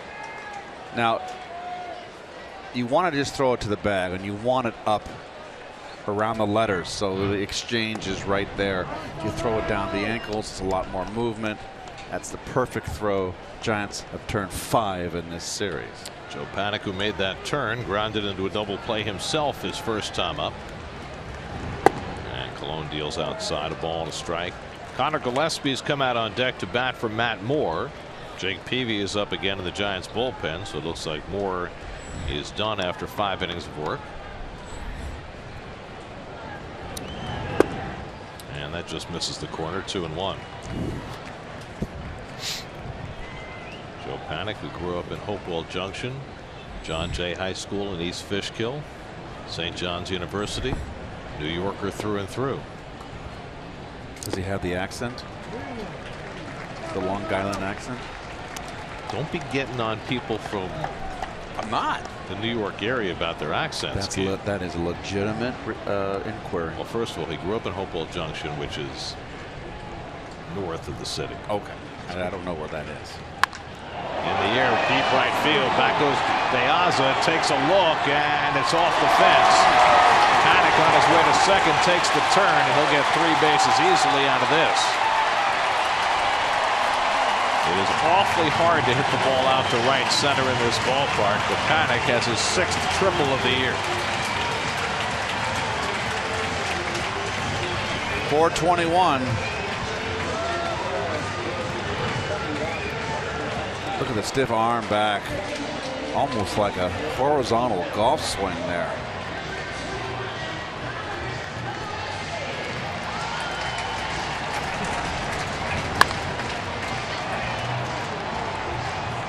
That should be a home run, but not in this park. It's a Trips. So Jerry Garcia, Captain Trips. So the Giants have their 5th hit. Their 3rd extra base hit against Colon. And now Connor Gillespie, the pinch hitter, infield back. That's with a 2-run lead, and Gillespie fouls it off.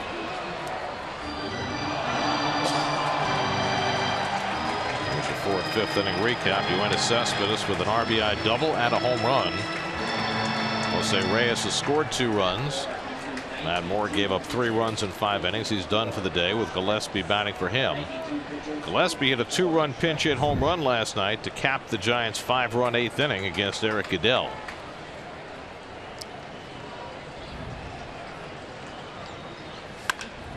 Through the wickets on Colon. Cabrera's there to play it. Gets the out as a run comes home. And now the Met lead is cut to 3-2 as Panik scores on the RBI ground out by Gillespie. The Giants pecking away here, just nibbling at the edges, getting themselves back in this ball game. That is the 2nd time in the last 2 starts that Colon has had a ball hit back between the wickets on him. Gave him a base hit in that fashion in Arizona. And now another shot that just gets through the 5-hole. Here's Denard Span, who homered his last time up to give the Giants their 1st run. And he hooks this one out to right center. Across comes Ruggiano to get it. And that's the 2nd out.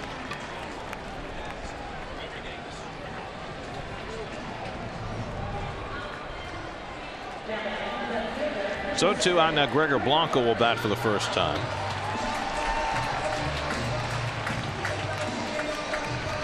Blanco's first at bat in this series. He was announced as a pinch hitter last night, but never came to the plate.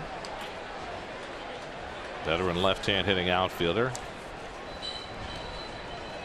Came in for Angel Pagan when Pagan left with a tight right groin, and he tries to bunt his way on. Reyes on the charge, can't make the bare hand pickup, and Blanco has a bunt hit.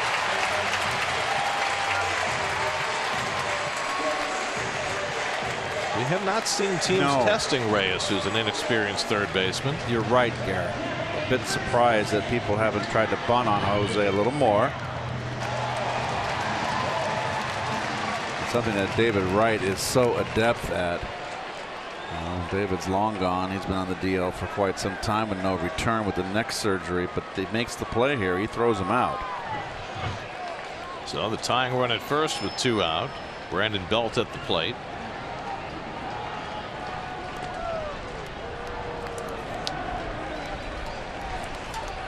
Blanco has 6 stolen bases in 9 tries this year.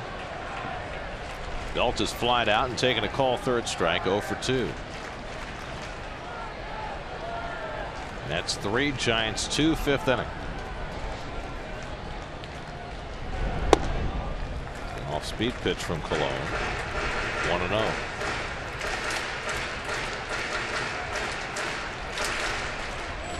Buster Posey would be next. Cologne about to throw his 80th pitch of the afternoon.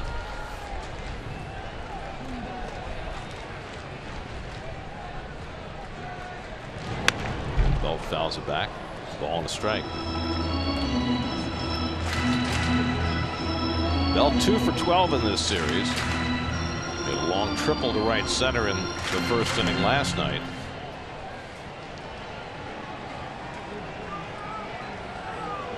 But it's been a rough go for Belt since the All-Star break after a tremendous first half to his season.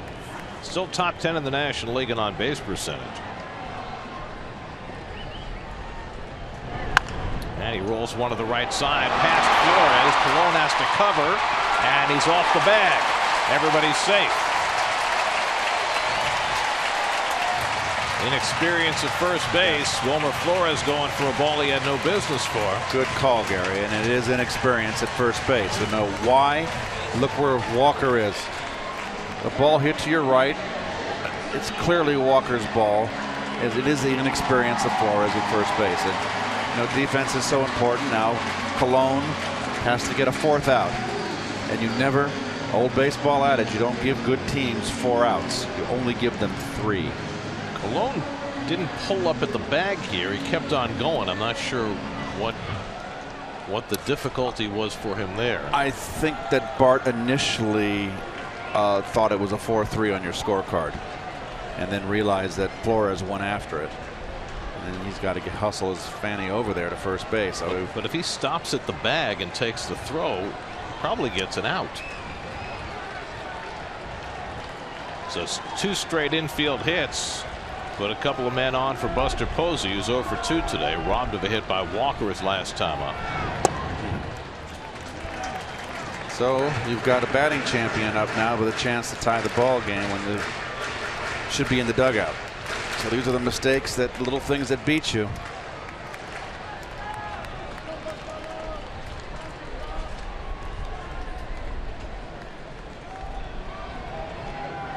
Blanco excellent speed at second. Belt at first with 2 out.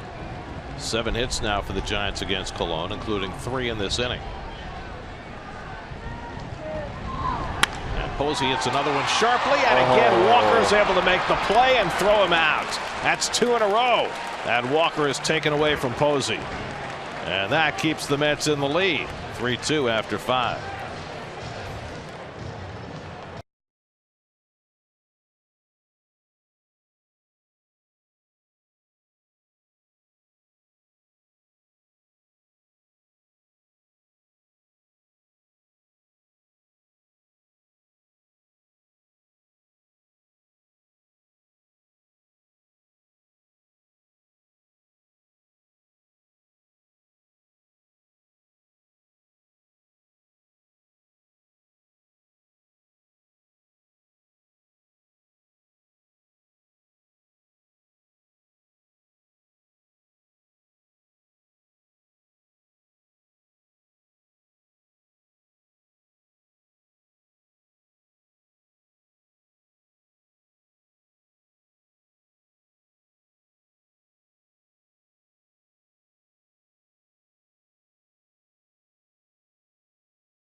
Mets with a 3-2 lead.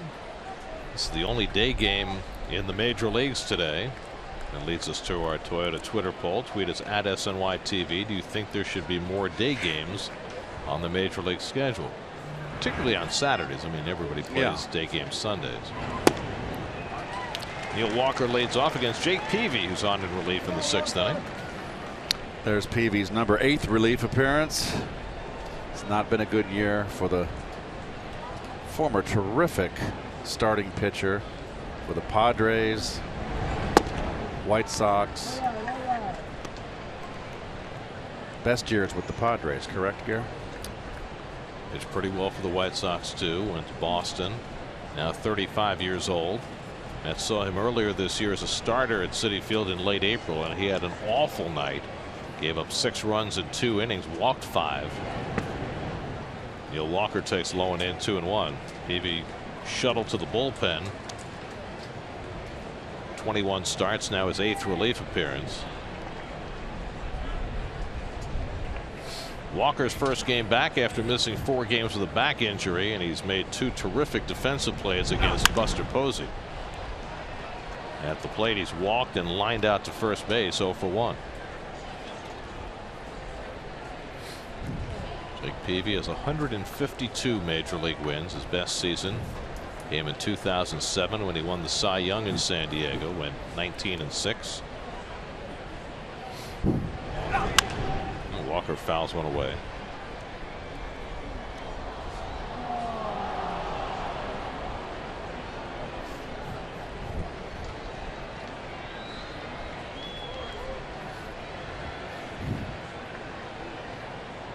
Wilmer Flores on deck, then Travis d'Arnaud for the Mets. And Walker lifts another one down the line, and that'll go foul.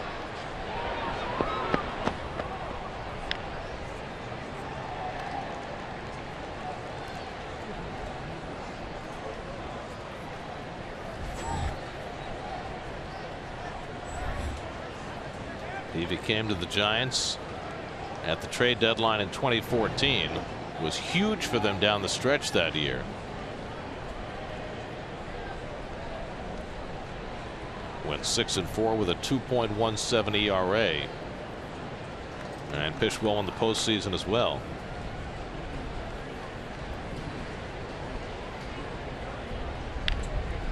Last year an injury-plagued season, and this year nothing has gone right for Peavy. But one of the intense competitors in the game. And now he's run a full count to Walker, 3-2. Stuff's just not the same as it used to be. He used to be a very, very hard thrower. Pound you in. Very alpha out there. Pitched aggressively in. 8th pitch of this at bat to Walker. And Neal hits one toward the middle. Base hit. Gets it past the diving Panic. And so the Mets get the leadoff man on against Peavy in the 6th, and we check in with the studio. Doug Williams does a game break brought to you by your local Honda dealers.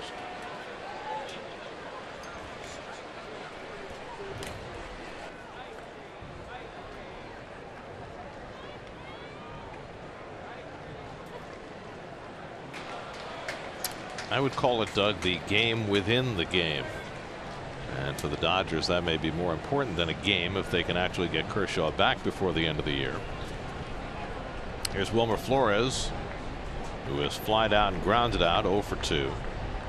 Got the start against the left-hander today. Matt Moore went 5 innings, allowed 3 runs, 5 hits, walked 3, struck out 3, a wild pitch and a home run. 92 pitches in 5 innings for Moore. And Flores bluffing a bunt with the third baseman Nunez playing back. Ball 1. And that brings Nunez in.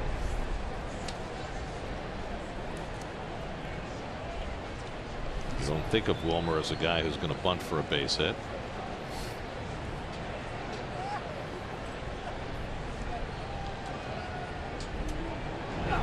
And he pulls one just foul.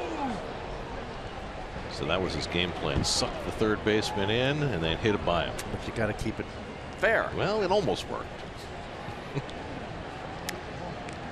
Well, this game is kind of meandering around here. 3-2, everything up in the air.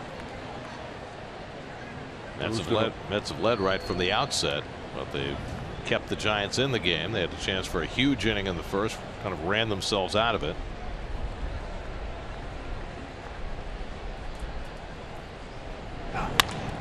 Line right to Panic, and he picks it off as Walker goes diving back into first.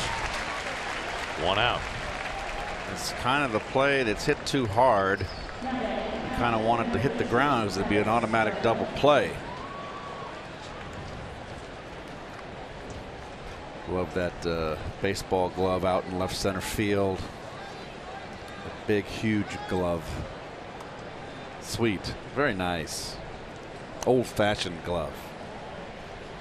Some 500 feet from home plate.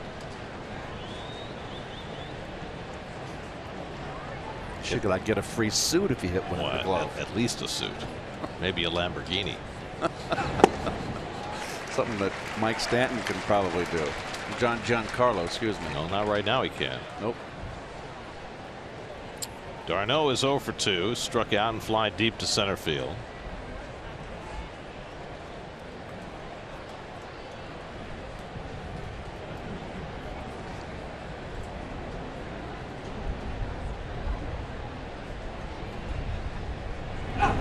That's lined the other way. Pence will have to play it on a hop. Walker pulls in at second base, and the Mets have 2 men on against Peavy. So all 3 hitters in the inning have hit the ball hard. And now Justin Ruggiano will bat with 2 men on. Well, Darno swinging the bat good. That ball was out right down the pipe belt high, but he's got that level stroke back. I'm glad to see that. Jim Henderson, just back from the disabled list, will get up in the Mets bullpen. Henderson brought back off rehab today with Eric Goodell going to the minor leagues. Here's Ruggiano, who struck out and walked today. There's no action in the Giants bullpen. Peavy's given up 2 hits and a line drive out to his first 3 hitters. And Ruggiano takes a knee-high strike. He didn't think so. Alejandro De Aza on deck, and then the pitcher's spot, which is why Henderson's getting up in the bullpen. Colon has given the Mets 5 innings and 83 pitches. But you have to figure if Terry Collins sees a scoring chance, he's going to go right to his bench. He's got a lot of left-hand hitting on that bench today. Slider off the plate, a ball and a strike to Ruggiano. 35-year-old Jake Peavy just trying to survive in the big leagues at this point.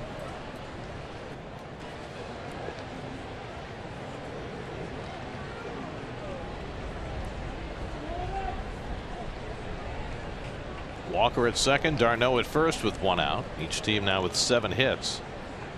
And Ruggiano lays off 2-1.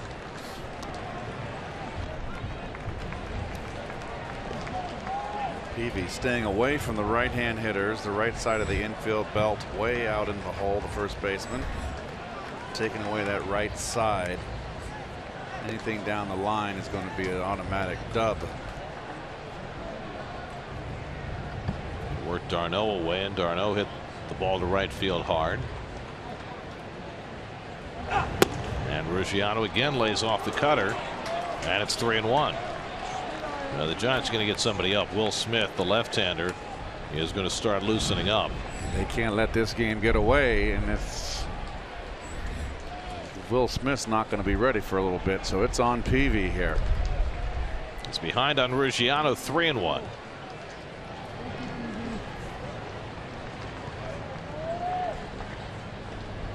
And Justin lines one to left field. That's going to fall for a base hit. Walker around third, heading home. Here comes the throw by Blanco. It's cut off. Justin Ruggiano with an RBI single, and the Mets have added a run in the 6th inning. They lead 4-2.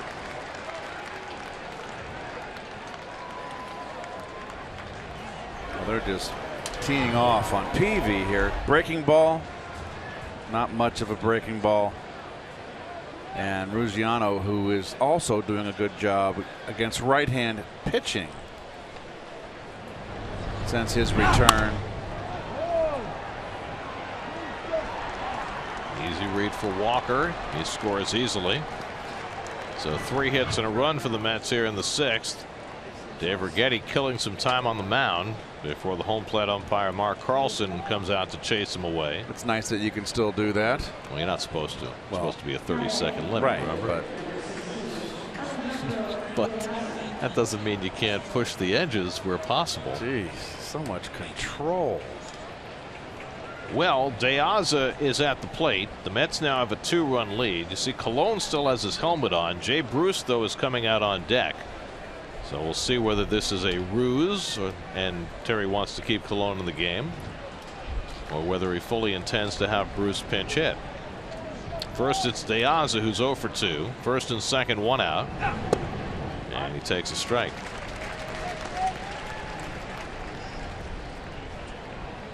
Certainly want Peavy to think that Jay Bruce is going to bat next. He's got a tough enough time getting these hitters out. He's got to focus on the guy up at the plate.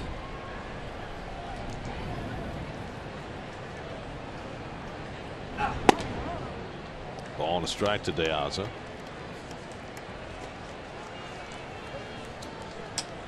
Well, Peavy's faced 4 batters and all 4 have hit it hard. 3 hits and a line drive out.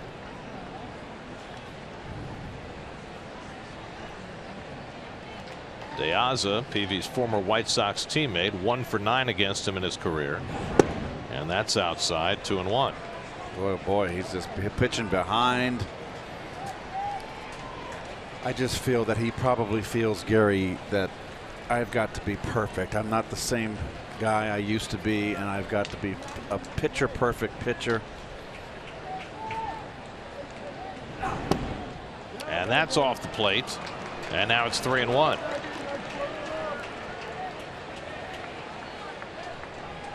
Well, Peavy fell behind Ruggiano 3-1, and Ruggiano got the base hit. Now he's behind De Aza 3-1, with Bruce on deck to pinch hit. And I'm sure Bruce would see Will Smith, who appears to be ready in the Giants bullpen.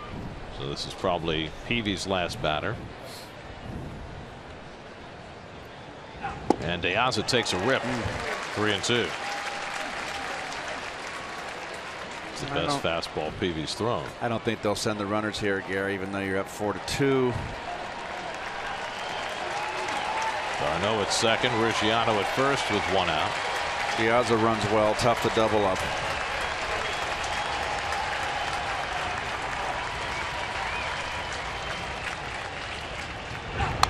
And he fouls it off, although he appeared to be doubled up the last time he came to the plate. However, the call at first base was overturned. It was overturned, therefore he was not doubled up. I said appeared to. Stop alleging. I'm going to file an injunction if you don't watch it. Get a temporary restraining order. 7th pitch of the at bat coming. And De Aza rockets one to deep right field, right down the line. Pence looking up, and it's out of here. Alejandro De Aza with a 3-run homer. For De Aza, his 4th home run of the year, and the Mets now lead at 7-2.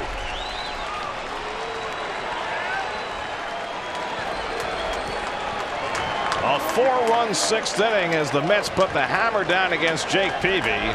De Aza clearing the 309 mark for his 4th home run of the season.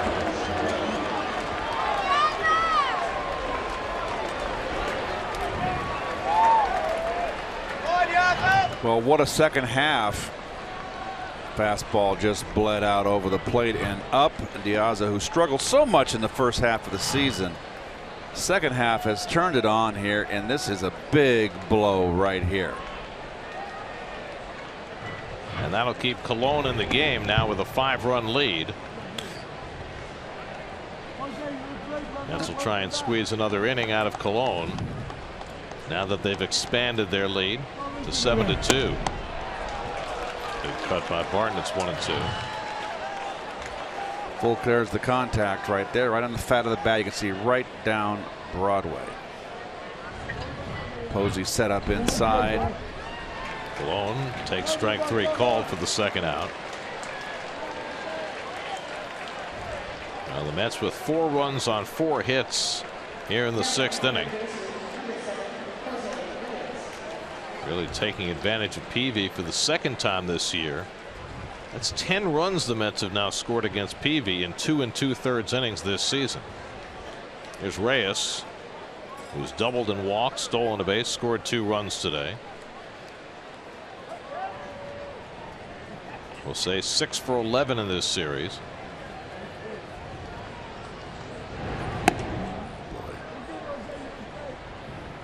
Peavy up over 30 pitches in this inning, and Will Smith, who was up in the bullpen, is now sitting down.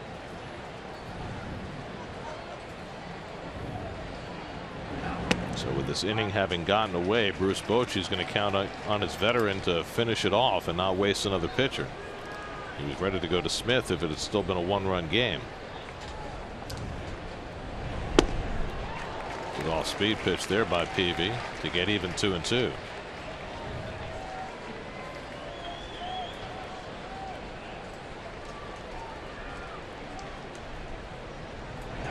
And Reyes goes down swinging on the fastball to end the inning. But the Mets score 4 against Peavy, 3 of them on one big swing by Alejandro De Aza. His 4th home run of the season gives the Mets a 7-2 lead going to the bottom of the 6th.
One of the most famous streets in the world. You can't go much more than about 5 miles an hour on the twists and turns of Lombard Street.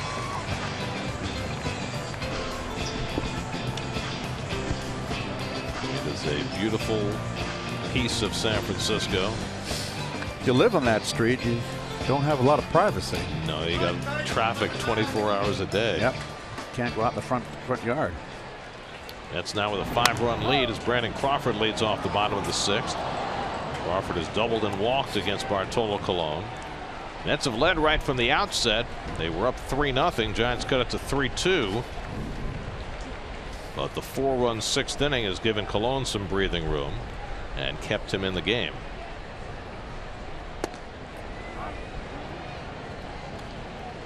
Bart got through 5 innings with 83 pitches. Let's be happy with 6 from him. Team that's desperate for a win right now. And he strikes out Crawford on 3 pitches. Strikeout number 5 for Colon this afternoon. Sunday on Jets Nation, here from the new Jets, Steve McClendon, on why he says he's not there to replace Damon Harrison. Plus, the crew brings you an inside look at the ongoing position battles at camp. Jets Nation Inside Camp, new episode Sunday at 7, only on SNY. Now Hunter Pence, who's 1 for 2. And a bloop single back in the 2nd. Not a pop fly single. It was a bloop single. Bloop is right, Gary. You're very good. You're a quick learner. I try to listen to everything you tell me, Keith. That's lined into center field. Not a bloop in the slightest. Second hit of the day for Pence, and he'll settle for a single. That's a frozen rope. I read that one down. Frozen rope.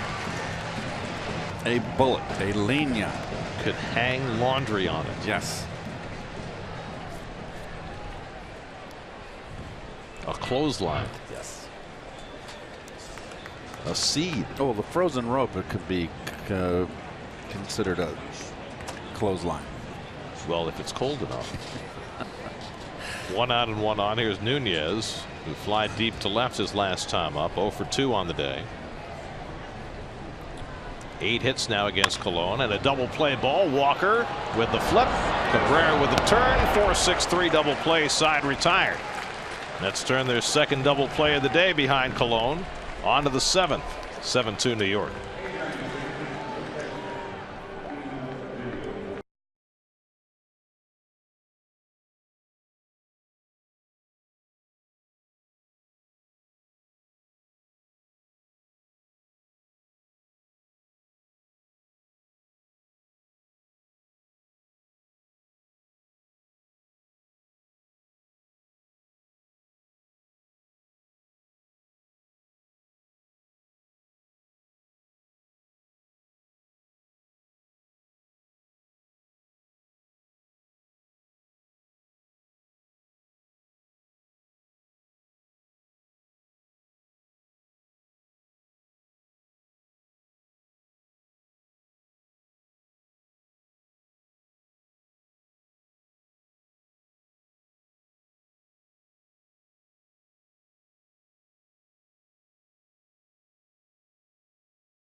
Box score and lots to look at. 7 runs on 9 hits. Cespedes with a double to drive in a run and a home run. Alejandro De Aza with a 3-run homer to add to the Mets lead. 7-2 as we start the 7th. Jake Peavy stays in for a second go round. As Dribble Cabrera having a fine day, and he hooks one down the right field line. Foul. Cabrera already 2 for 2 at a sacrifice fly in the 3rd inning that not only drove in a run but also drove Angel Pagan out of the game. Angel apparently hurt himself stretching for that drive to left center and had to come out with a tight groin. Cespedes and Walker to follow in the 7th. And Cabrera takes outside. So as Dribble, 3 hits and 6 at bats since coming back from the disabled list yesterday. Jake Peavy gave up 4 runs on 4 hits in the 6th.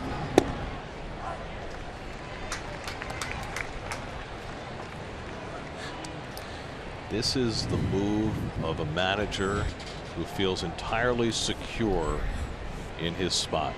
Bruce Bochy leaving Peavy in for another inning rather than wasting more of his bullpen. Well, you've got 9 guys out in that bullpen too, don't forget.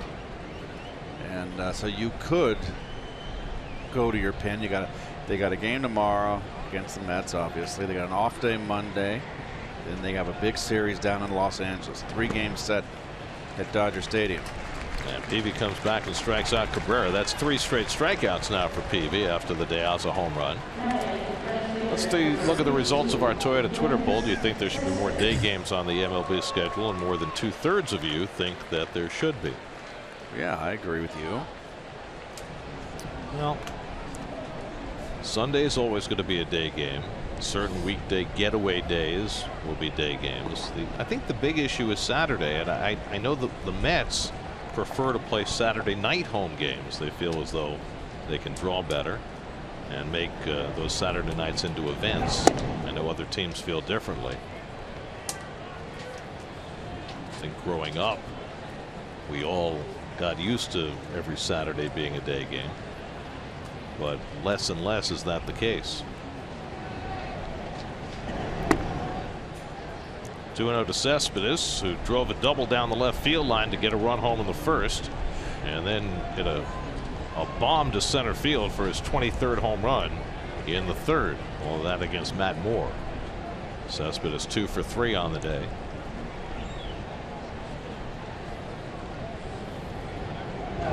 And he takes a big cut at a breaking ball. 2-1.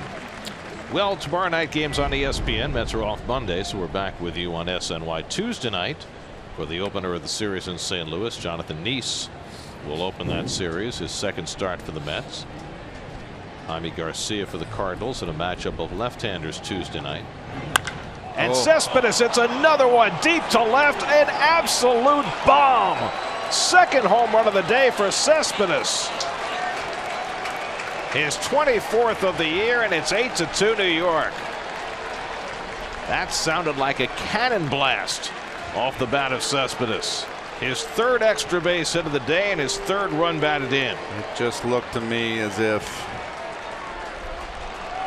nothing that Peavy had was going to fool him. He was sitting on the fastball and got it. 8th career multi-home run game for Cespedes. And Gary, you're right. This is a starship enterprise here. Well, that's one that Cespedes could take the time to admire. That was absolutely crushed. So the Mets hit their third home run of the day. Cespedes with 2 of the 3. I mean, listen to the sound of this thing.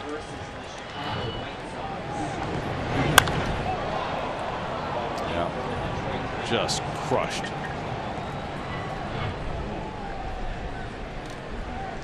Well, it's good to have him back. Mets have been waiting for that bat. Walker strikes out for the second out. Mets don't have anybody like him in their lineup, and he tried to play through an injury for the better part of a month.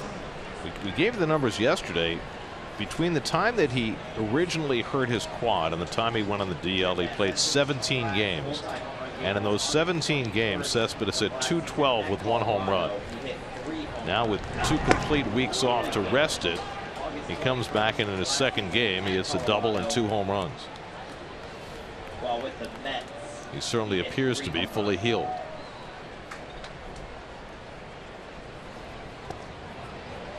Flores went around on the half swing, and it's 1-1. Wilmer is 0 for 3 today, lined out his last time up. Mets now with 8 runs and 10 hits. 5 of the 8 runs against Peavy. And Flores pops one up. Panic takes charge of it, and that retires the side. But not before NYN AT Cespedes adds to his resume with his second home run of the day. 8-2 Mets at the 7th inning stretch.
for all the latest on today's Giants-Bills preseason game as SNY's NFL insider Ralph Vacchiano brings you up-to-the-minute reports straight from Buffalo on SNY.TV, your online home of all things New York sports.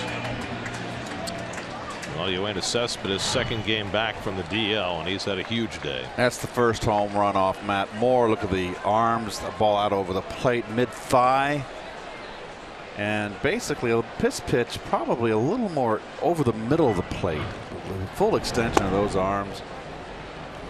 Can't throw him pitches down the piperoni. He'll knock it out. Well, said it earlier in the day, and it bears repeating. With the position that the Mets have put themselves in, the Mets need for Cespedes to go on a stretch similar to what he did last year. Now, they may be asking too much of anybody to accomplish what he did. He had 17 home runs in a 30-game span, but the Mets may need something like that if they're going to go on a run. Flores with a diving stop takes a base hit away from Panic, and Colon has his first out in the home seventh. Nice play, Wilmer. Nice angle right here. Good reaction. Nicely done.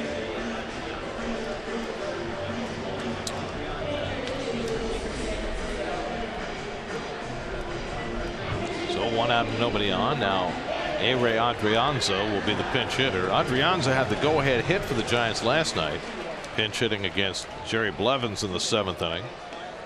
And an opposite field single as a right-hand batter to drive in the go-ahead run. Now he comes up left-handed against Colon, who's been able to work his way into the 7th. Colon had a 6-pitch 6th inning, which helped.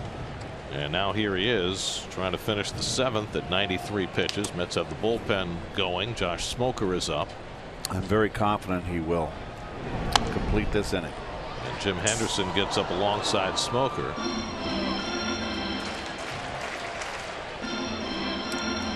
Well, we told you the numbers earlier on Colon. When he pitches after a Mets loss, he has been superb. 5-1, 2.24.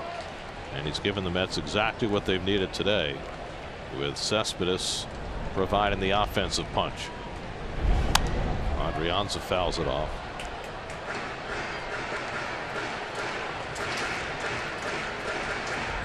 Henderson just back from the DL. Smoker, who just arrived yesterday and made his major league debut last night. So the Mets have turned some things over in that bullpen. Edgin and Goodell both sent down.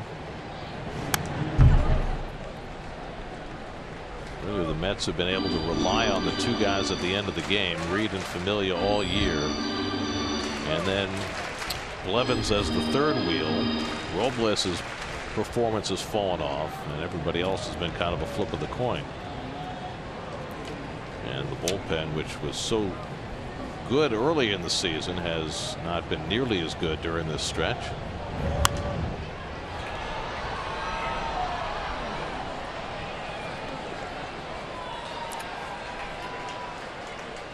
Well, they've been misfiring in a lot of areas. On the bases, mental mistakes, physical errors. And it all adds up to, right now, they're 1-4 on the trip. Adrianza keeps fouling off Colon's fastballs. But there's old Bart out there, Bartolo. A game the Mets have to win. And he runs out there against a team that's been hitting the ball well, doing all the right things, trying to get some momentum going forward. And he's pitching a brilliant game.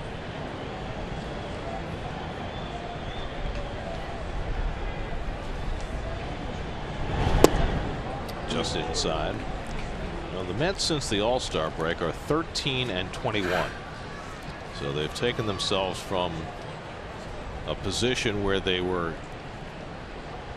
in the wild card to where they're 5.5 games out with 39 games after today. Mets had a fantastic April this year, went 15-7. But they're 10 games under 500 since the end of April. That would be called languishing.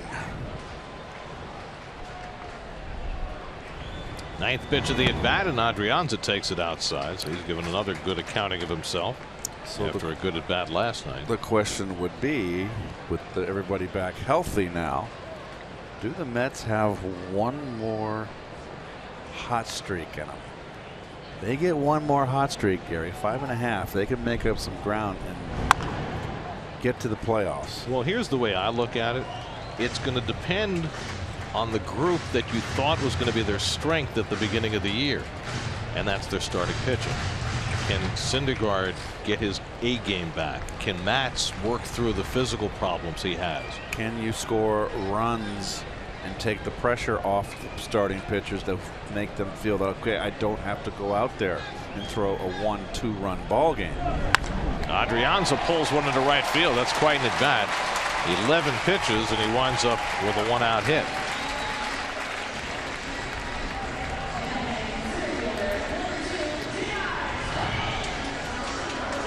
You were right about the at bat. That was a terrific at bat for Adrianza. 2 pinch hits. And that's going to be all for Colon. The 11 pitch at bat ends up shortening his tenure in the game. And Josh Smoker, who made his major league debut last night, will get his second appearance. He'll be brought in to face the left-hand hitters with Span, Blanco, and Belt all due up. So Colon is out after 6 1/3. He leaves with an 8-2 lead after 103 pitches. Call to the bullpen is brought to you by Verizon.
Josh Smoker in to face Denard Span with a man on base and throws a fastball for a strike.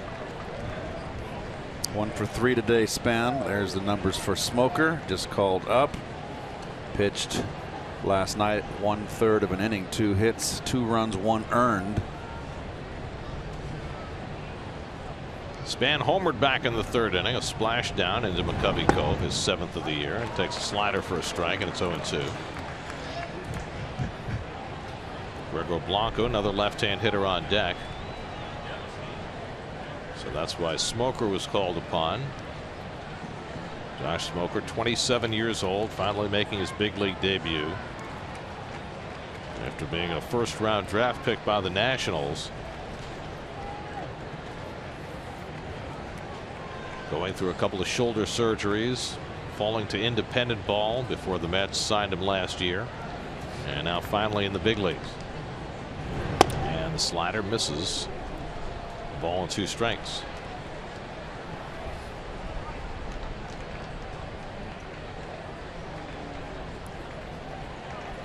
8 for 12 in the series span. He's had himself quite the first 3 ball games. Adrianza at first and 1 out.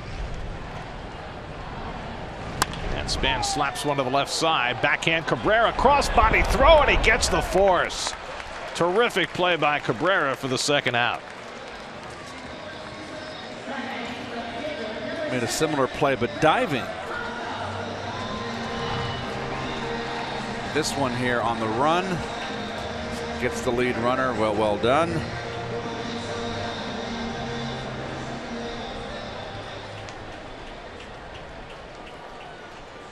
Well, he's sure-handed, that's for sure. So 2 out.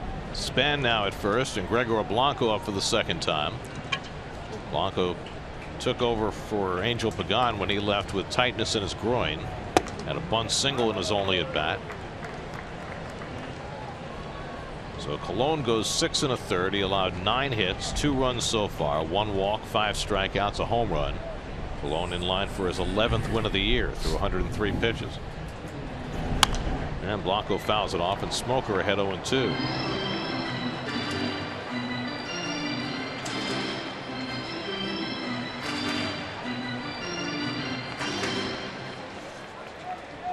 Josh Smoker was in 52 games at Vegas this year. He was able to keep his walks down. He's always been a high strikeout guy. Struck out 81 batters in 57 innings this year.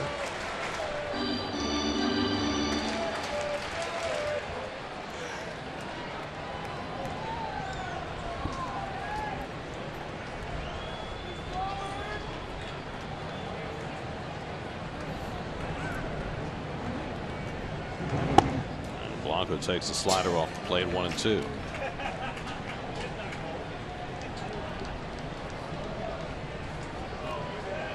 The Mets 8 runs and 10 hits. The Giants 2 runs and 9 hits. Brandon Belt would be next.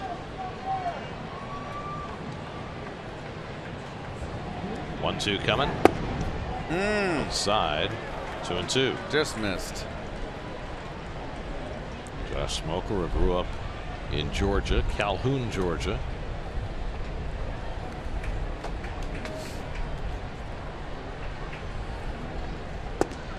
Strike 3 called. Smoker gets his first major league strikeout as Blanco is called out to end the inning. We're through 7 in San Francisco, 8-2 New York.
Well, that was the shot heard around the world. Bobby Thompson's home run that won the pennant. Russ Hodges made the call there, the famous call, the 3 times the Giants win the pennant. 65 years since that day. Bobby Thompson, a wonderful man, and Ralph Branca gave up that long ball. Sorry, Ralph, I know you're probably listening, but history is history, and it was a great New York Giant comeback that year to win that comeback and win that pennant. Giants were 13.5 games behind. Tied the Dodgers. Best of 3 playoff series. Went down to the final inning. Leo DeRocher was the manager. Will Smith on to pitch for the Giants in the 8th inning. Picked up from the Milwaukee Brewers before the trading deadline. He's had a rough year this year after some stellar seasons in Kansas City and Milwaukee. Travis d'Arnaud pops one up. Hunter Pence comes in to call, and that's the first out.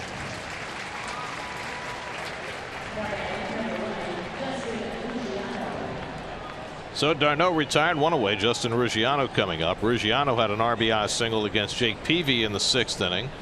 Mets were up only 3-2 when they came to bat in the 6th, but they got a couple of men on. Ruggiano drove one in. Alejandro De Aza followed with a 3-run homer, and the Mets had breathing room.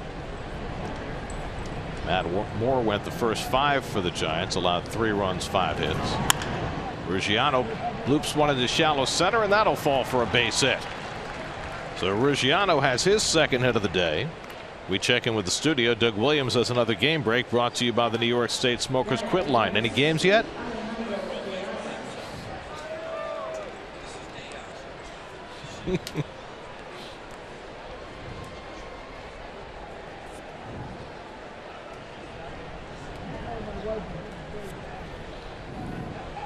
Games, we love games. Thanks, Doug. Here's De Aza, who hit the big 3-run homer in the 6th inning, his 4th of the year. So Alejandro De Aza, who spent some time with the Giants last year, he played for 3 different teams last year, including 24 games for San Francisco, did not hit a home run in a Giants uniform. He now has 4 as a Met. And he lays off the breaking ball from Smith, the ball and a strike. Jay Bruce is out on deck to pinch hit. Jay getting the day off today, his first since joining the Mets. Be back in there tomorrow night against Jeff Samardzija in the final game of the series.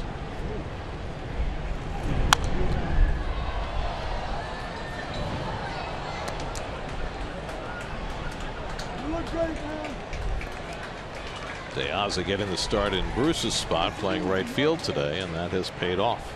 Interesting that Jay Bruce is in the on-deck circle. I'm surprised that Terry would use him today with an 8-2 lead and not give him just a full day off, particularly let him pitch it against a left-hander. Do you think maybe he just figures low pressure at bat, maybe something to get him going?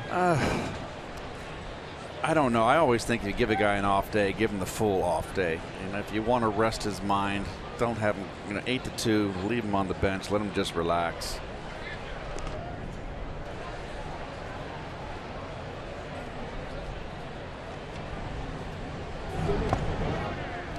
De Aza able to lay off the slider and runs the count full. Mets have 11 hits on the afternoon. Cespedes with a double and 2 home runs.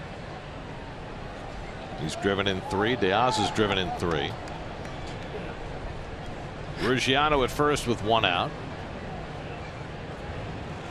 And De Aza takes the breaking ball for strike 3 call.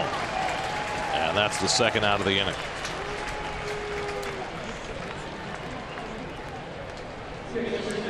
So 2 out. Oh, hey, time for an ice cream sundae. I need to lose. You know what? Here, I'm going to need to lose around 15 pounds, and I can do that anytime I want. How do you lose 15 pounds anytime you want? No. Then I can eat that anytime Oh, I want, see. as long as I stay working out. If you lose the 15 pounds, right, then you can have the ice cream sundae. Is that what you're saying? That's right. I'm going to get on that once the season's over. Once the season's over, I'm on a mission. Why do you have to wait? Because it's just too tough to do it during the season. Too tough. Too much night games. Too much time on the road. It's just Be able to nothing, no games to do, just focus on 15. Bruce golfs one foul. You know, when we get to St. Louis, if you want, I can give you a call in the morning. We can go out for a run together. I can't run anymore because of my back. That's the killer. If I could run, Gare, we'll get you a bicycle. I will have a bike. I will do that too. Down in Florida, I will be biking. It's flat there. It's easy to bike. I know. I wish it was more hilly. I wish. And Bruce chases one out of the strike zone, 1-2. Jay Bruce 0 for 4 yesterday, including a double play his last time up. A very frustrating night for him, leading to today's day off.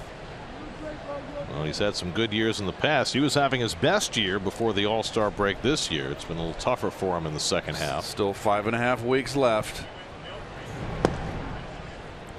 And despite the fact that the last month for Jay has not been good, you look at the league leaders, you still find him tied for 4th in the league in home runs, 4th in the league in RBIs, 7th in the league in extra base hits. He's been a very productive hitter this year. And he pulls one foul. One of the reasons the Mets made the deal for Bruce at the deadline is that he has an option on his contract for next year, which leaves him under team control. Which gives the Mets a chance to have that big bat in the middle of their lineup next year as well. And a much needed left-handed bat. Question is what they're going to do with their other left-handed bats. You still have Granderson signed for 1 more year. Michael Conforto will presumably be here for the full season next year. And the big question is, will they have Yankees Cespedes? Will he opt out of his contract? Ruggiano runs, 3-2 coming, and Bruce takes it low for ball 4, and the Mets have 2 men on.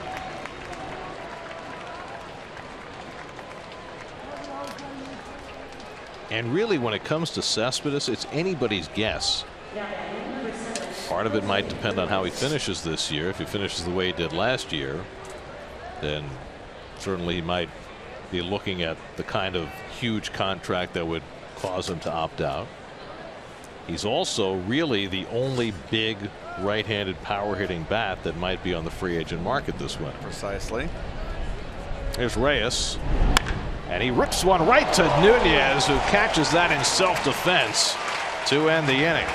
A bullet off the bat of Reyes for the 3rd out. Catch it or get hurt. We go to the bottom of the 8th. 8-2 New York.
runs like cough. Could this be Speaker back on the job? Makes Slippy Dippy with his magical plays. Say hey, Willie Mays. He runs like a rabbit, sly as a fox. Got home run habits in the baddest box. He felt that ball and say hey, it's over the fence and far away. That's a great song, isn't it? It is. I remember that catch. It was off the bat of Bobby Tolan. That was on April 11th, 1970, that catch, Garrick. I was a junior in high school. Willie made that great catch. And I played with Bobby Bonds and talked to him about that catch, and he certainly remembered it. Well, what a great player. Here's how I would characterize Willie Mays, and I don't know if you feel the same way. I say this very simply. He's the greatest player I've ever seen. I've said it up here how many times. He was here last night for the extravaganza. They celebrated Tony Bennett's 90th birthday here, and Willie was here on the field. Just the greatest player I've ever seen. Okay, so we're in complete agreement. That happens so rarely. So yes, and you know, I never saw DiMaggio play, and I know Ralph Kiner mentioned that DiMaggio thought he was the greatest player he ever saw, but I never saw DiMaggio play. So Willie Mays is head and shoulders above all the players that I've seen in my lifetime. Now, the guy he was always compared with in New York, of course, was Mickey Mantle, because they came up at the same time, and they had similar skills. Both had great power, both had great speed, terrific center fielders. Mantle got hurt. Exactly. Willie was able to maintain his speed and his athleticism deeper into his career than Mantle was. And to me, the ability to do that and still play an elite center field and steal bases as well as hit home runs deep into his career is what made Willie, to me, the better player than Mantle.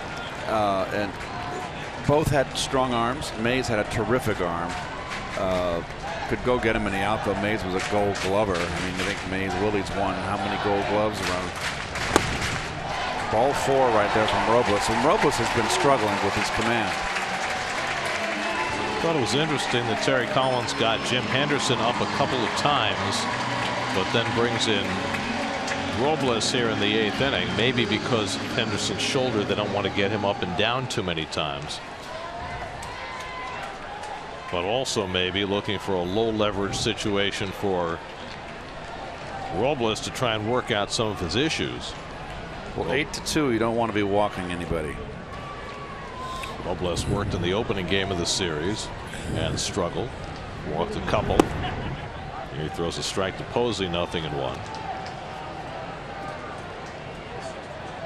The game on Thursday night, the Mets were only down a run, and then Robles walked a couple in the 8th inning. Buster Posey wound up getting a big hit against Addison Reed that gave the Giants the insurance they needed in a 10-7 win. Reed getting up now behind Robles. It's one of those games where you hope to stay away from Reed and Familia if you can, but at the same time, the Mets absolutely cannot afford to let this game get away. No, Terry will have a very short leash. This is too big a game. This would be a devastating loss, please. Posey's been robbed his last 2 times up on good plays by Neil Walker. Walker twice making sprawling plays to take base hits away from Posey. He was 0 for 3 on the day.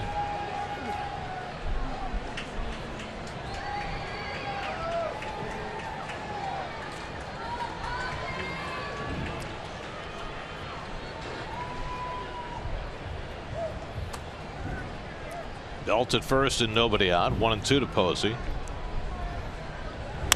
And he hits this one out to right field, but right at De Aza. And that's the first out of the inning.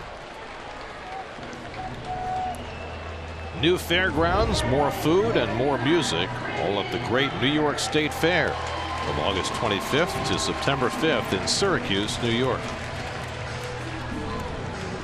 I've never been to the New York State Fair. It's always during the baseball season. That'll make it a little tough. A lot of things that we miss in the summer here. Well, I'm not complaining. I didn't think you were. We're just stating a fact. Here's Brandon Crawford, who's doubled, walked, and struck out today, 1 for 2. And Robles misses up and away. I've been to the Dutchess County Fair, which is a little smaller version. Okay. I love the pig competition. Okay. Anything else you like? You don't like prize pigs? I have no opinion. I like to walk in, where they have the pigs and look at the pig and say, really? Some pig.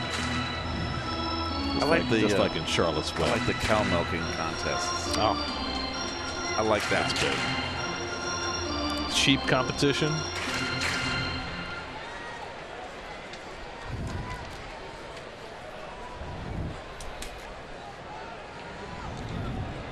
And then there's the fried dough.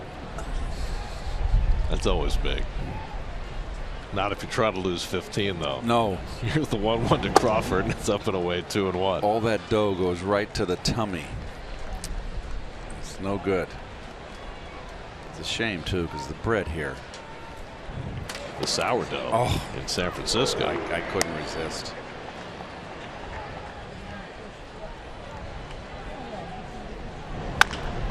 Grounded down to first. It scoots under Flores, but it's a foul ball.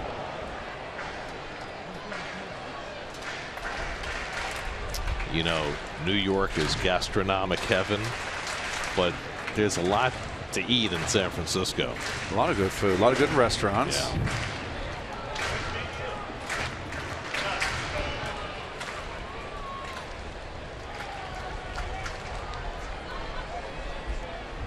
Here's the Cha-Cha Bowl. Orlando Cepedes place.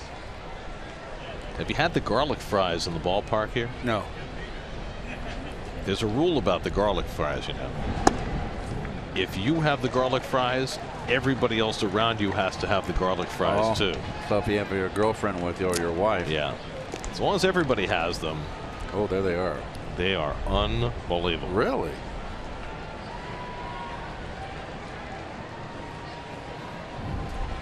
Three and two with 1 out.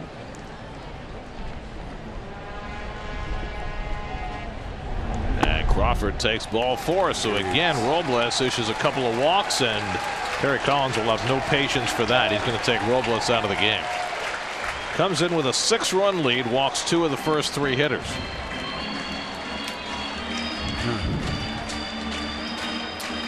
And even though Terry would have loved not to have used him, they'll bring Addison Reed in here in the 8th inning to try and get the final 2 outs. Robles exits, Reed enters. 8-2 Mets in the 8th. We'll be right back to San Francisco.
Monday at 5:30, get all the reaction from this weekend's Mets-Giants series, plus reports straight from Jets and Giants camp on Loudmouths, presented by Cheapo Air.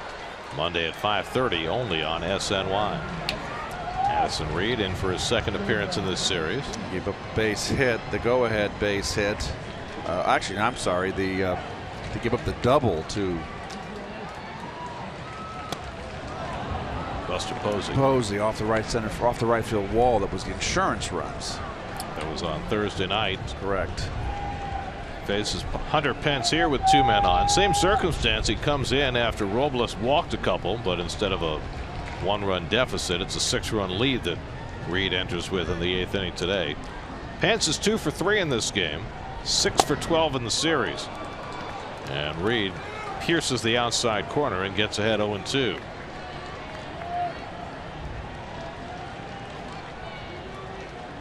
Well, the Mets got about 6 or 7 weeks out of Hansel Robles where he looked like he was going to be the answer as the third wheel in that bullpen with Familia and Reed. 7th inning guy. And over the last few weeks now, it has completely gone away. Surrounded by Darno, 1-2. So the question is, as the Mets push toward this stretch drive in the final 40 games, who becomes that third wheel? Can Jim Henderson come back from the disabled list and fill that role? Well, they'll certainly give him a good look, Garrett. I mean, he was dynamic early in the season, throwing 95, 96 miles an hour before his shoulder gave way. Backhanded by Darno, and it's 2-2. Terry Collins said his reports were that Henderson's last outing in AAA before the Mets activated him off the disabled list, that he looked like the Henderson from early in the season. We'll find out. Got up a couple of times in the bullpen today, but not utilized. 2-2 to Pence. Just off the corner, so after Reed got ahead 0-2, he goes to a full count on Pence. Eduardo Nunez waiting on deck.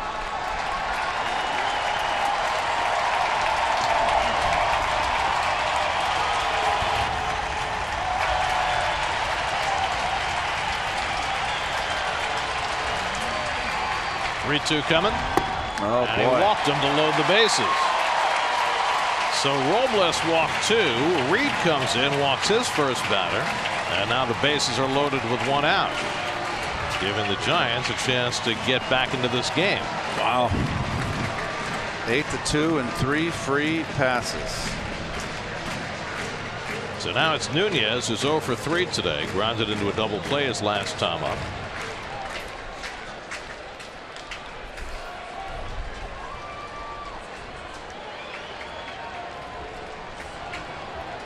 Belt at third, Crawford at second, Pence at first with 1 out. And Nunez goes after the first pitch. Good slider outside corner, knees. I think that Nunez looking to lift something, grand slam, get him back in this game. Reed trying to settle in. That swing by Nunez helps. He lines one to left field. Cespedes will have it go by him and all the way to the wall. Belt is in. Crawford scores. Pence will be held at third. A 2-run double for Eduardo Nunez. And now the Mets lead is 8-4. So 3 walks and Nunez cashes in a pair of them.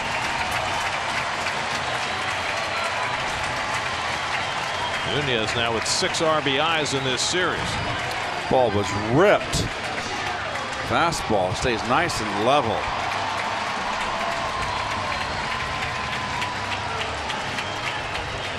That ball was by Cespedes and a shot.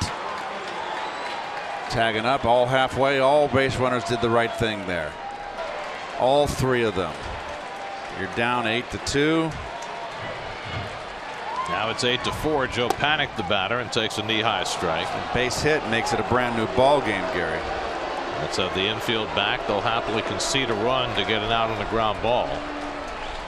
So Reed comes in, issues a walk, gives up a 2-run double, and all of a sudden this is a ball game again, 8-4. With Pence at third, Nunez at second, and 1 out. They get these 2 runs in, it's a ball game. 1-1 to Panic as Darno blocks the ball in the dirt.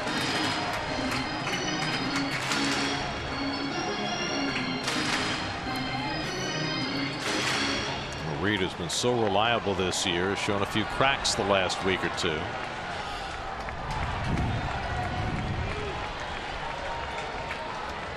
Giants now have 10 hits, 42 hits in the 3 games.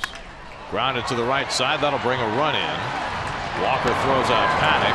Pence comes home with the 3rd run of the inning, and now it's 8-5.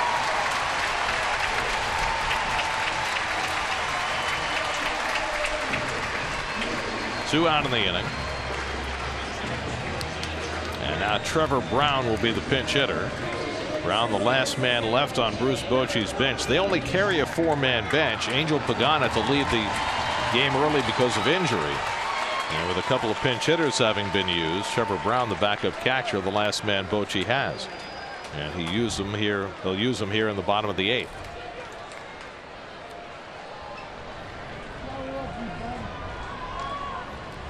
So Brown batting for the pitcher, takes a slider out of the strike zone for ball 1.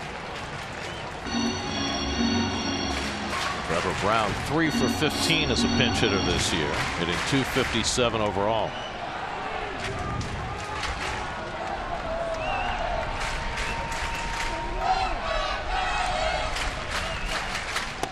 That's on the corner, 1-1. Nothing easy for the Mets these days, even with a 6-run lead going to the bottom of the 8th.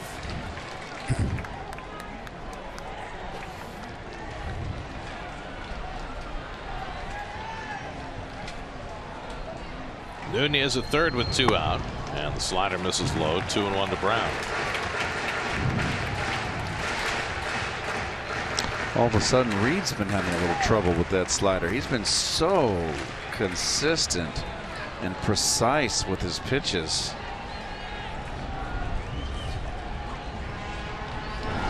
And Brown lifts one toward the right field line. Long one for De Aza, and he gets there to make the catch to retire the side. But the Giants make it closer with 3 runs in the bottom of the 8th. 8-5 New York going to the 9th.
Ninth inning in San Francisco. Mets with an 8-5 lead. It's not easy, is it, Gary? Cody Guerin will make his second appearance in this series. Just came back from the disabled list from a shoulder injury. Gave up a couple of runs on Thursday night. That's Dribble Cabrera. First pitch swinging. Grounds one to Panic. One pitch and one out for Guerin in the top of the ninth. And now NYN Cespedes will get another turn. It's been a big night, a big afternoon for Cespedes. An RBI double in the first inning and a couple of long home runs, one in the third and one in the seventh. Cespedes has one 3-home run game in his career. It came last year in Colorado. No doubter. That's the first one. Just about almost dead central. And this another Banaka blast right there. It's very refreshing. Now Cespedes facing Guerin, and he takes a fastball for a strike. That 3-home run game in Colorado for Cespedes was a year ago tomorrow. Right in the midst of his tremendous hot streak that catapulted the Mets into the postseason.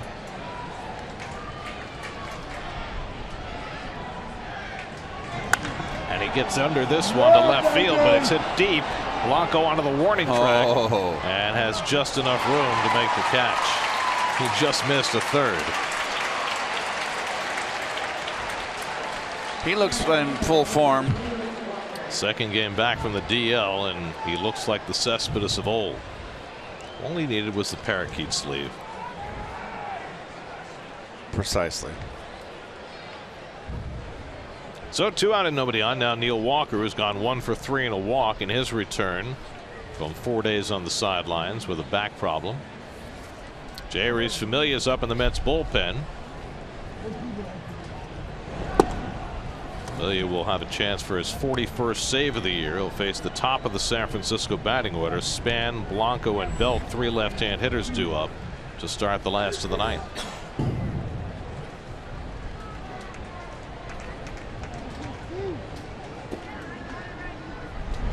Walker takes one the other way, and he's got himself an extra base hit. That goes to the corner. So Neil Walker picking up where he left off. Another multiple hit game. 37 hits in his last 20 games. 4 days off, no matter. Well, all a good sign here. All the Mets that have been missing in this lineup contributing. Jose Reyes scoring 2 runs. Cespedes, the 2 home runs and the 3 RBI. Walker, who's missed some time, 2 hits today, a run scored. Well, you look at the top 4 hitters in the Mets batting order. Reyes, Cabrera, Cespedes, Walker all have missed time recently, and they've all been productive today. Here's Flores, who's gone 0 for 4 with Walker at second and 2 out. Mets now with a dozen hits on the afternoon. And Wilbur takes one the other way for a base hit. Walker to third. He's being waved home. Here comes the throw by Pence to the plate. Posey up the line. Misses the tag. Walker scores. Flores down to second. It's 9-5 New York. Wilmer Flores drives home a run to give the Mets a 4-run lead. It's a big run right there for the Mets to let's send a message to the Giants.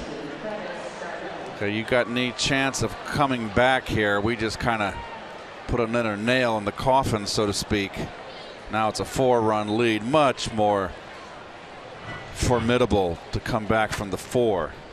Big RBI from Wilmer.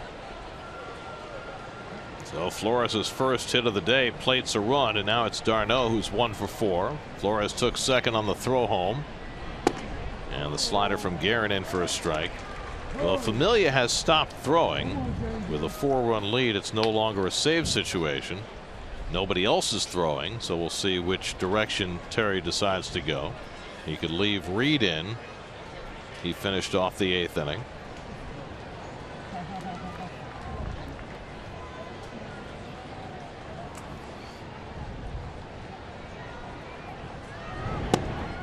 The slider for a strike, and it's 0-2 to d'Arnaud. I think they've seen the other side of the Giants here. Remember when they came in here, the Giants weren't hitting.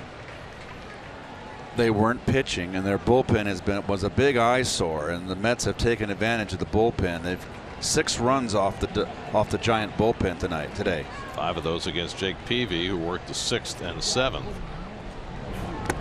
Backhanded by Posey, 1-2. The starter Matt Moore went 5, allowed 3 runs, 5 hits. He's on the hook in this game. The Mets have led from the jump. Geico Sports Night comes your way tonight at 10:30. We'll have all the baseball news, the football, and the Olympics starting to wrap up in Rio.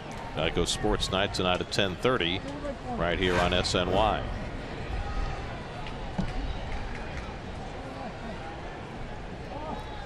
One-two from Guerin to d'Arnaud, and he strikes him out with a slider to end the inning. But the Mets add a run on Flores' RBI hit, and the Mets take a 9-5 lead into the bottom of the 9th. Trying to snap a 3-game losing streak. Mets with a 4-run lead in San Francisco.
Addison Reed will stay on to face the top of the Giants batting order with a 9-5 lead. Denard Span homered back in the 3rd, 1 for 4 on the night. Reed struggled a bit in the 8th inning after coming on behind Hansel Robles. A walk, a 2-run double, a run scoring groundout. 2 runs charged to Robles, 1 to Reed in the 8th. And now Addison trying to finish it off. Span carves one down the left field side. Who's going to get it? Reyes can't, as it lands foul.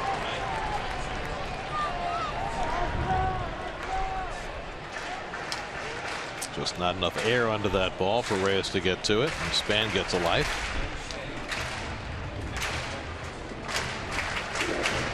Giant fans are still into it, Gare. Sellout crowd number 470 in a row in the regular season here at AT&T Park. Better than 41,000 on hand.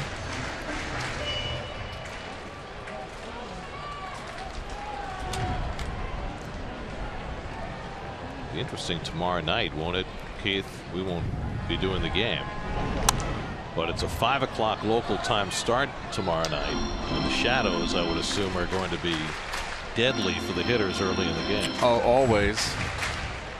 always though, those twilight, late afternoon starts. And with a couple of hard throwers tomorrow in Syndergaard and Samardzija, might be hard to cope.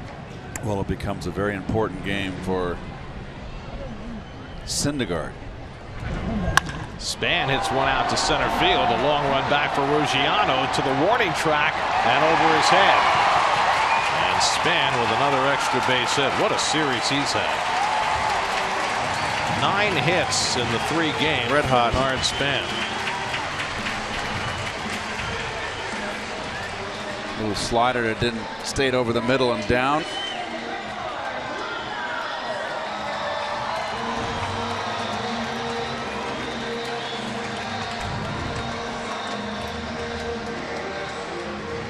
So it's not over yet. 11 San Francisco hits. And here's Gregor Blanco batting for the 3rd time, and that gets Familia back up in the Mets bullpen. Blanco a bunt single and a strikeout since coming on for an injured Angel Pagan back in the 4th. And he pops one up. Walker takes charge of it. And that's the first out in the bottom of the 9th.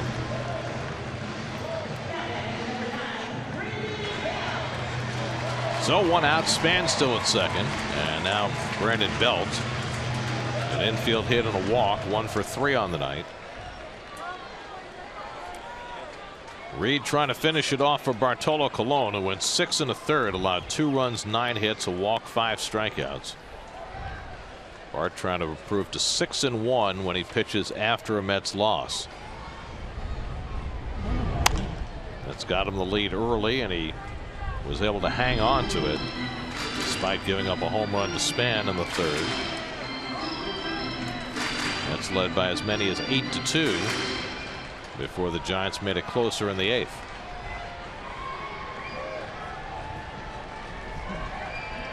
Buster Posey on deck, and Belt lines one right to Flores, tries for the double play in time, and the ball game is over.